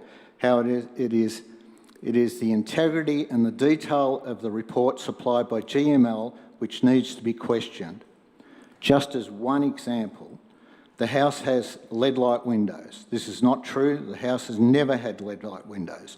This does, however, reflect that when the house was originally built, lead light featured windows were common. However, this house, a cheaper down-market build, was not significant enough to include lead light, even in 1916.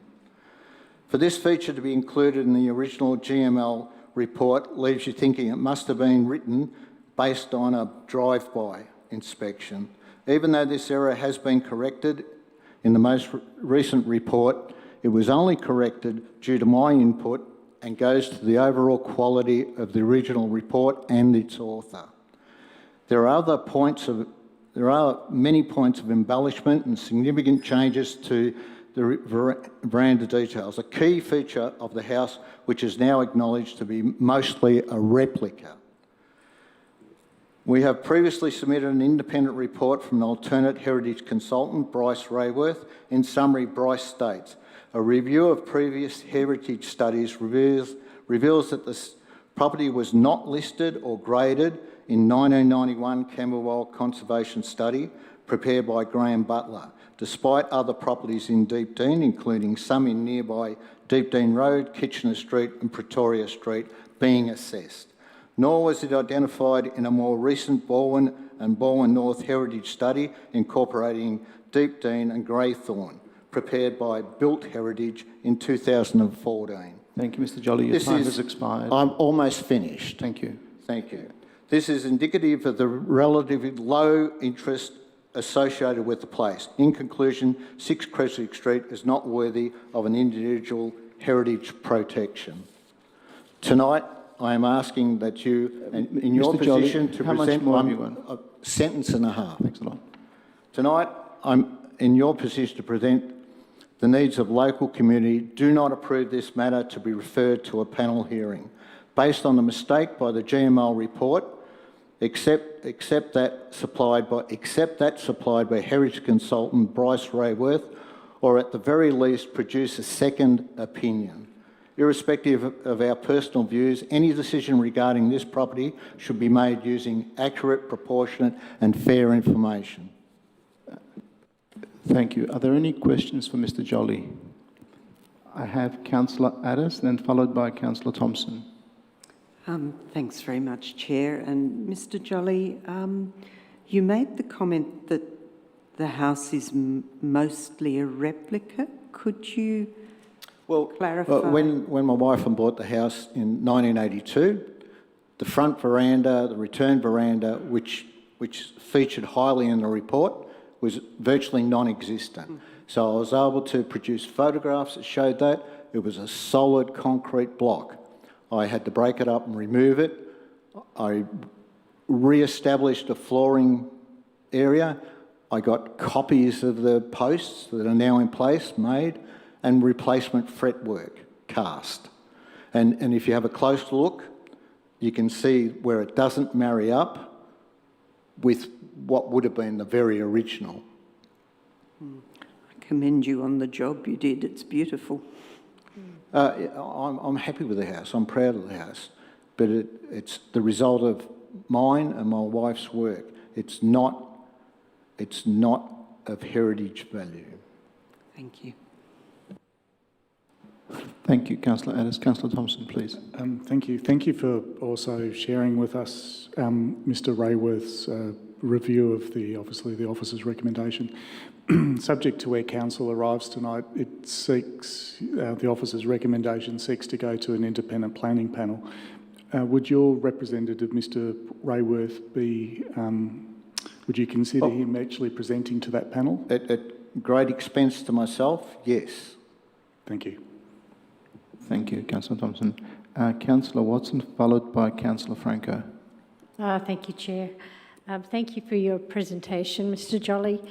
I note that you said that you've only had the revised GML report available for 1 week. Was that correct? That's correct. And you alluded to the fact that you didn't believe that was enough time.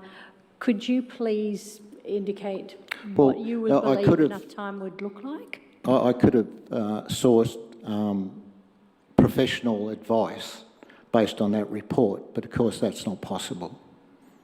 And I'm left wondering why the Bryce report wasn't part of that submission. Thank you very much. Councillor Franco? My question was the same as Councillor Watson, so I don't need to ask. Thank you. Thank you for your presentation. Mr. Jolly, please, you can return to the gallery. Thank you very much. Thank you. Cheers. We have next Mr. Deepa Fernando, followed by Bel Fraser.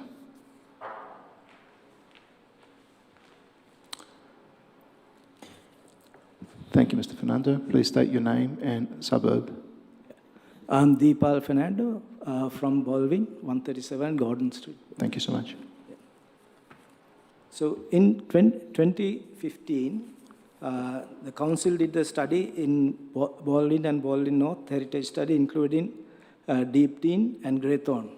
So in this study, there was a rating system, and like the method of evaluation is clearly described, right? But in this report, our house is not selected. Can I ask one question? Have you circulated this study? I haven't. This is the council study. I have downloaded this from the council website. One moment to ask the officers and confer with them. 1 second.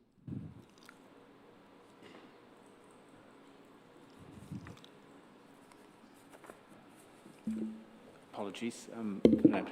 Yes, that's the Baldwin North heritage study that was not formally or has not been formally adopted by council. It remains in draft form, and in 2017 the UPSC decided not to proceed with the implementation of that study, apart from a peer review process which we're still going through.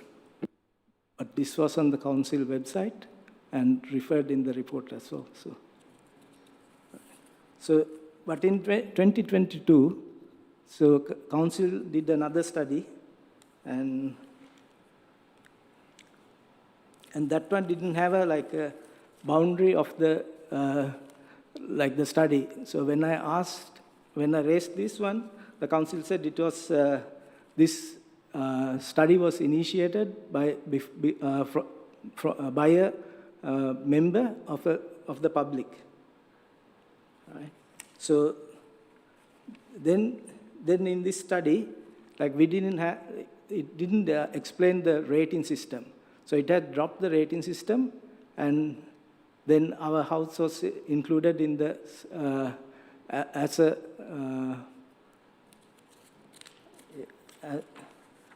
included in the what is it? I'm going to need a motion to resume the meeting. So moved, Chair. Councillor Park, thank you. Councillor Watson, seconded. Second. Thank you very much. So we're back online? To the vote. Okay. Could I please put it to the vote? Thank you. It passed unanimously. Thank you. We've got the motion passed to resume the meeting. Thank you very much, everyone. I'm sure everybody in the gallery understood. We've had, unfortunately, a power failure, so apologies for that. And everybody online, unfortunately, the power failure managed to get all of our systems down, but we're now back on board and continuing. We were with Mr. Fernando. Could you please restart your presentation again? Sorry for doing that. Thank you.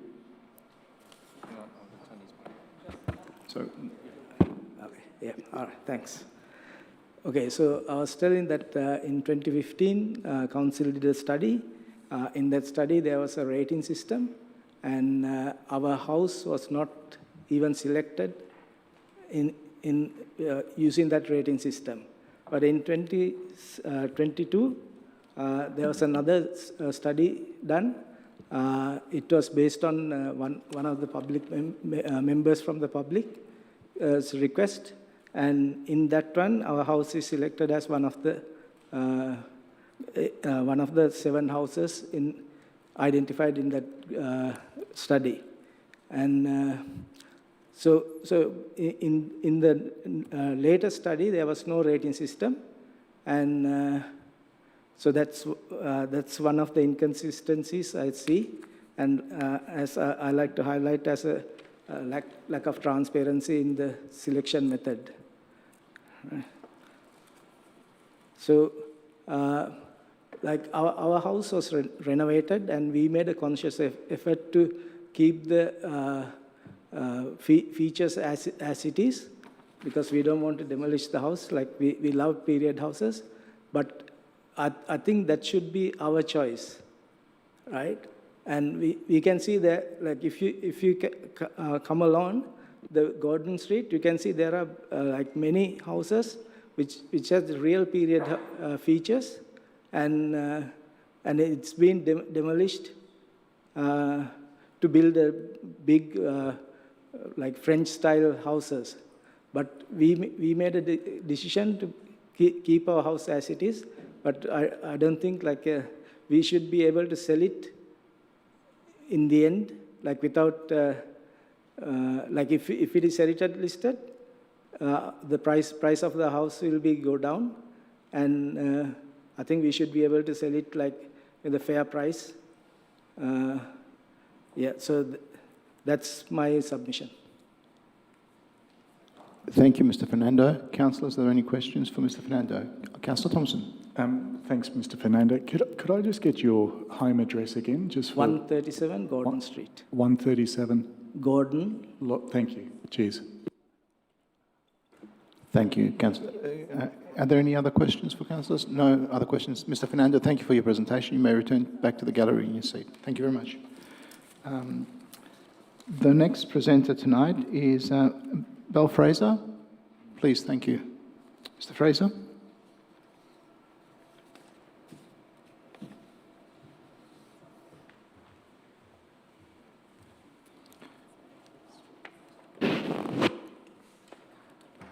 Thank you, Mr. Fraser. Your name and suburb, thank you.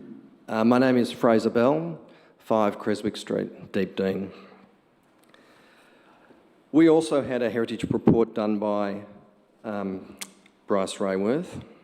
My technology's just died, we all know what that's like.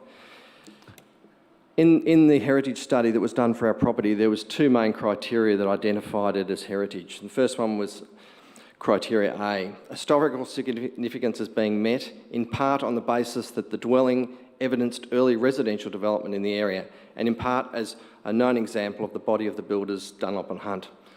The subject dwelling has very limited significance to the city of Boroondara with regards for its historical values. However, given that examples of interwar buildings of this attic story type structure can be found in Deepdean and Balwyn, are common throughout Boroondara.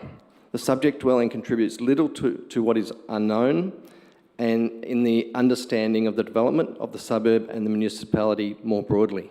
The dwelling is simply an early surviving house in a subdivision that was developed at a particular point in time, which is not uncommon. The other criteria, sorry, I should just go on. The association with the builders, Dunlop and Hunt, which continues to get mentioned in this report. It is not agreed that this is a particularly rare, as asserted in the statement of significance in the report. The firm operated over several decades in suburbs all over Melbourne, attested to by numerous mentions in Australian Home and Beautiful. As an active and well-known firm from the interwar period, the fact that only a small number of properties are identified in the HERMS database as being of Dunlop Hump is not indicative or rarity. The other criteria, it says, is criteria D, which is representative significance. And if I can just touch on a couple of points from the Bryce Raythorn. It is accepted that the subject property demonstrates the interwall attic bungalow. However, this is a fairly standard rather than notable way. The citation itself acknowledges that further afield within Boroondara, there are numerous individually significant examples of interwar attic bungalows included on the heritage overlay, and to warrant an individual heritage control, the subject building should be comparable or better than those other properties.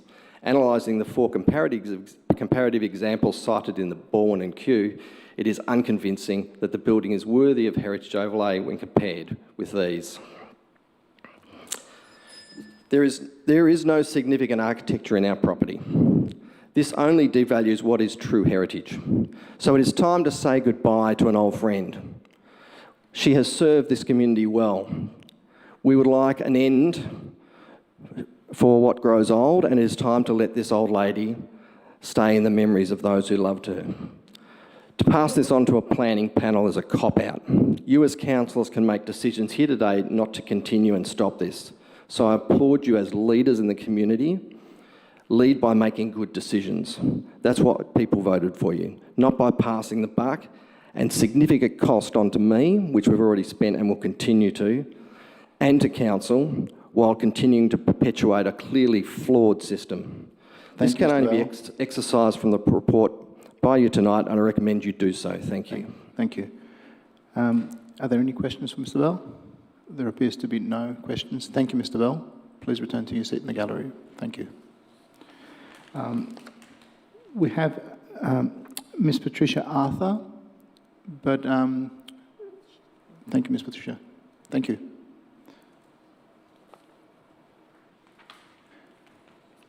It was indicated that you may not wish to speak, but thank you for coming up. Thanks for that. Please. Okay, I'm not as prepared as the other people. That's all right. Thank you. Patricia Arthur, I have an interest in 135 Gordon Street. I purchased it back in 1988. Thank you. It was a home that I could afford at the time. It's a poor example of 1940s quality. It's plain, not well built. It's on a very narrow block, so the garage is really narrow. You can't get an actual car down there. There's so many more examples. It's a duplex, actually. It's a duplex, 135 and 135A. So there's so many more examples of a duplex in Boroondara that are much more ornate and architecturally significant. Mine has got plain square windows. It's got a very narrow hallway, not that you're interested in the inside, but it is very plain because that was what I could afford. There's 2 lots of duplexes, so there's 4 in a row. There's a mix of fences, there's a mix of different styles. The one next to us has got the similar fence because that's what we've done being a duplex. There's lots of large homes around it. The overlay will affect and limit the sale value. And it limits the appeal to other prospective buyers. It's unfair to put the cost to maintain a heritage overlay on owners like myself. I'm really disillusioned at the process. I'm absolutely staggered because it is a very plain little duplex. And I hope that you vote my way. Thank you. Thank you, Ms. Arthur. Appreciate that. There be no questions. You may return to your seat in the gallery. Thank you very much.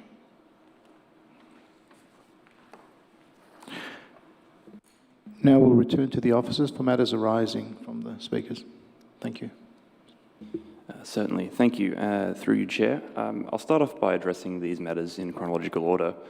The first speaker was Tom Jolly of 6 Creswick Street, Deepdean. Thank you for coming in tonight. Regarding your property, or the property 6 Creswick Street, Deepdean, there were some issues and concerns that were raised regarding the originality of the veranda frieze, the roof cladding, and some technical items which were identified in the original heritage citation prepared by GML Heritage as being original. We undertook, or council officers and council heritage consultant undertook a site visit to that property and noted that some of these features actually had been replaced over time, including the roof cladding, the timber veranda and posts, the concrete veranda floor and the metal veranda frieze. These were outlined in the Bryce Rayworth report, which was commissioned by the owner and provided to council officers and to council's heritage expert.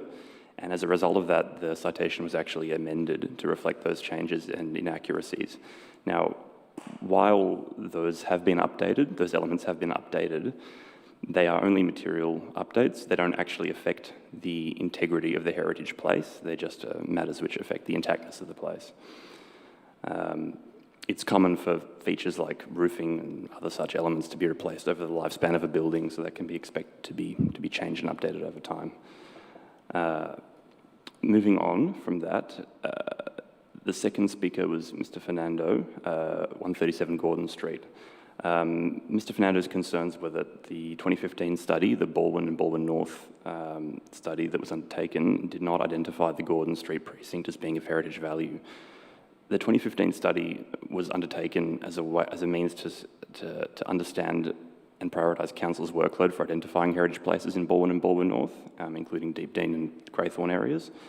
So while it did actually undertake a fairly comprehensive assessment of the area, the Gordon Street precinct wasn't identified as being of heritage value. However, that does not preclude it specifically from then, in future further studies, undertaking a more detailed assessment, which could then lead to that precinct then being identified at a future date as being of heritage value. With regards to Fraser Bell, who also addressed the UPDC, 5 Creswick Street, the concern was that criterion A and criterion D, so that being historical significance and representative significance, were not met. The report, or a separate report from Bryce Rayworth regarding 5 Creswick Street, not 6 Creswick Street, so there were 2 Bryce Rayworth reports, was also reviewed by council's heritage expert. The concern is addressed in detail in the attachment to the report, so this has already been noted. And council's heritage expert is of the opinion that the home does meet those criterions. The concern raised by Patricia Arthur with regards to 135 Gordon Street is that council's heritage expert, is that the home and the fence and the garage and sort of certain external elements to the home are not necessarily fit for purpose or reduce the heritage appeal of the home. And in addition to the previous responses, council heritage expert has also reviewed this submission and does not believe that this undermines the heritage significance of the home in this instance. We have no further comments regarding those concerns that were raised, and thank you for attending. Thank you, Chair. Thank you, Mr. Dixon. Councillors, are there any questions for the officers? Councillor Watson. Thank you, Chair. Just a procedural question. Are we going to be able to get the motion up on the screen? Are we still working on that? I don't believe so at the moment, so if we need to make any amendments, they have to be read out, I'm advised. All right, thank you. I have a question for officers. In relation to Mr. Jolly of 6 Creswick Street, Deep Dean, he mentioned that he didn't get access to the revised report until a week ago, and you did make mention of that in your presentation this evening. If we proceed with this motion tonight, is there an issue here regarding procedural fairness? Would you be able to comment on that? Thank you, Councillor, for the question through you, Mr. Chair. Please. We don't believe that there's an issue of procedural fairness here. The release of the heritage citation or the revised heritage citation that responds to the heritage consultant's site visit, also attended by the owner, was released with the agenda 10 days prior to this meeting, in accordance with General Governance Rule. That's been the process for ever, certainly for as long as I've worked here, which is a decade, and so we don't believe that there is a matter of procedural fairness here. Should the committee decide tonight to refer the matter to a panel, obviously the owner and any heritage expert that they might choose to engage for that hearing, either as just a report to table or for them to actually appear as an expert witness, they'll have the opportunity to prepare a response to any revised draft citation for that hearing, where we believe that that's the appropriate forum for those matters to be debated and to get advice from an independent panel as to which experts got it right. Thank you very much. And Chair, I'll foreshadow moving the officer's recommendation at the appropriate time. Thank you, Councillor Watson. Councillor Sinfield. I'm happy to second that. Thank you. Thank you. Councillor Thompson. Thanks, Chair. Just through you to the officers.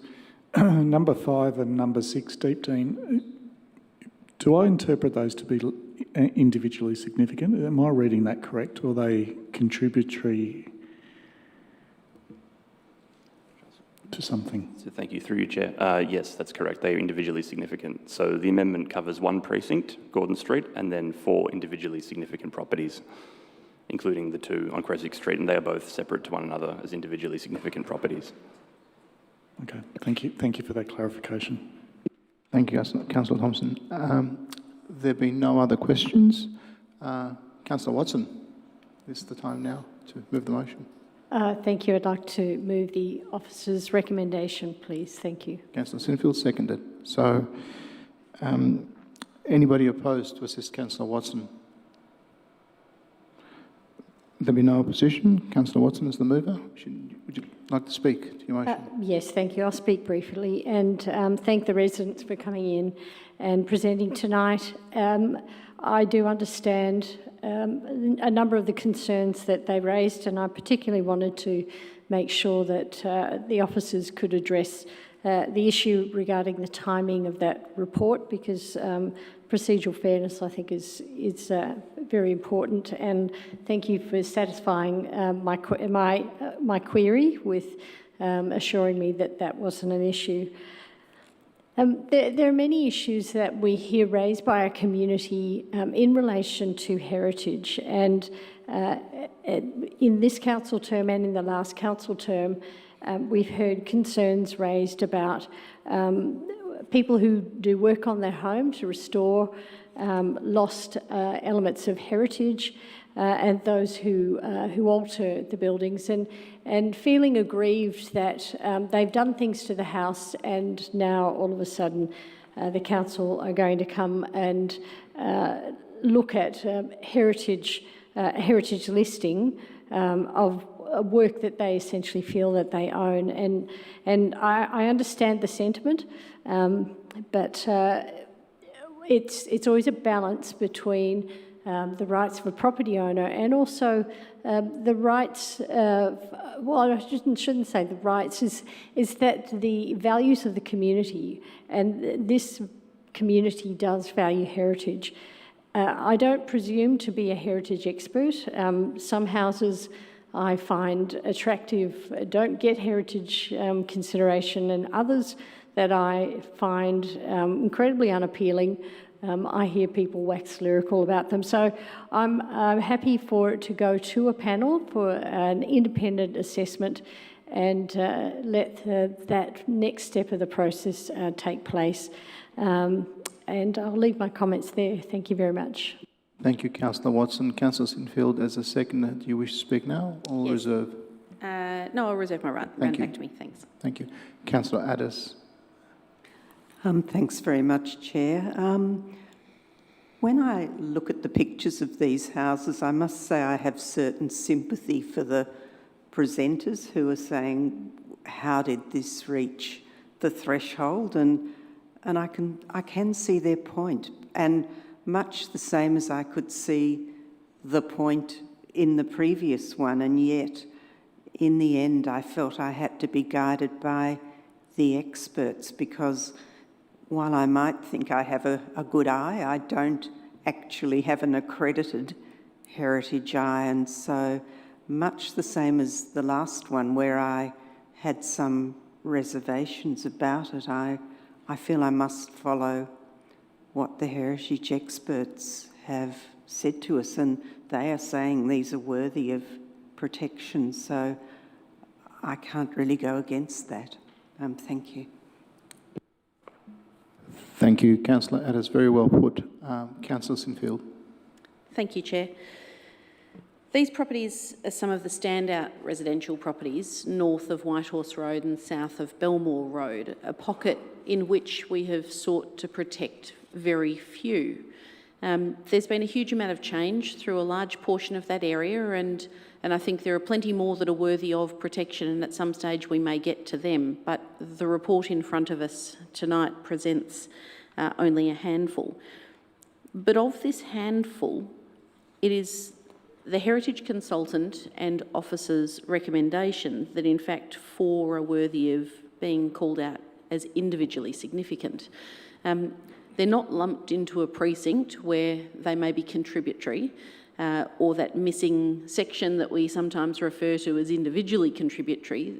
They're noteworthy as individually significant properties, and that's not to be looked at lightly. I refute the suggestion that it's a cop-out to refer it to an independent panel. I think that is the fair thing to do, not just to the current set of owners and the people in the room and the current neighbours of these properties, because the current owners who we've heard from tonight are the custodians, and we all sit here as custodians of this municipality, and I think that the right thing to do by the next generation is to refer it to an independent planning panel, because those of us sitting around the table here don't have qualifications in this area. So I commend the officer's recommendation as put by Councillor Watson, and I'm happy to support that this evening. Thank you. Thank you, Councillor Sinfield. Councillor Watson, do you wish to round out the debate? Thank you for the comments that have been made tonight, and I'm happy for the motion to be put. Thank you, Chair. I will now put the motion. Those in favour? The motion's passed unanimously. Thank you very much, councillors.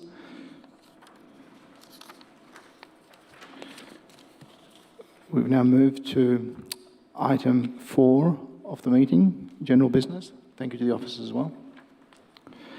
General business. Councillors, are there any matters of general business? Any urgent business? No. Thank you. There's been no confidential business either. To all the members of the community watching tonight's proceedings, welcome. Apologies. Before I close the meeting, I want to thank you all who have joined us this evening and wish you all a family good health. I declare the Urban Planning Delegated Committee meeting closed. Thank you very much.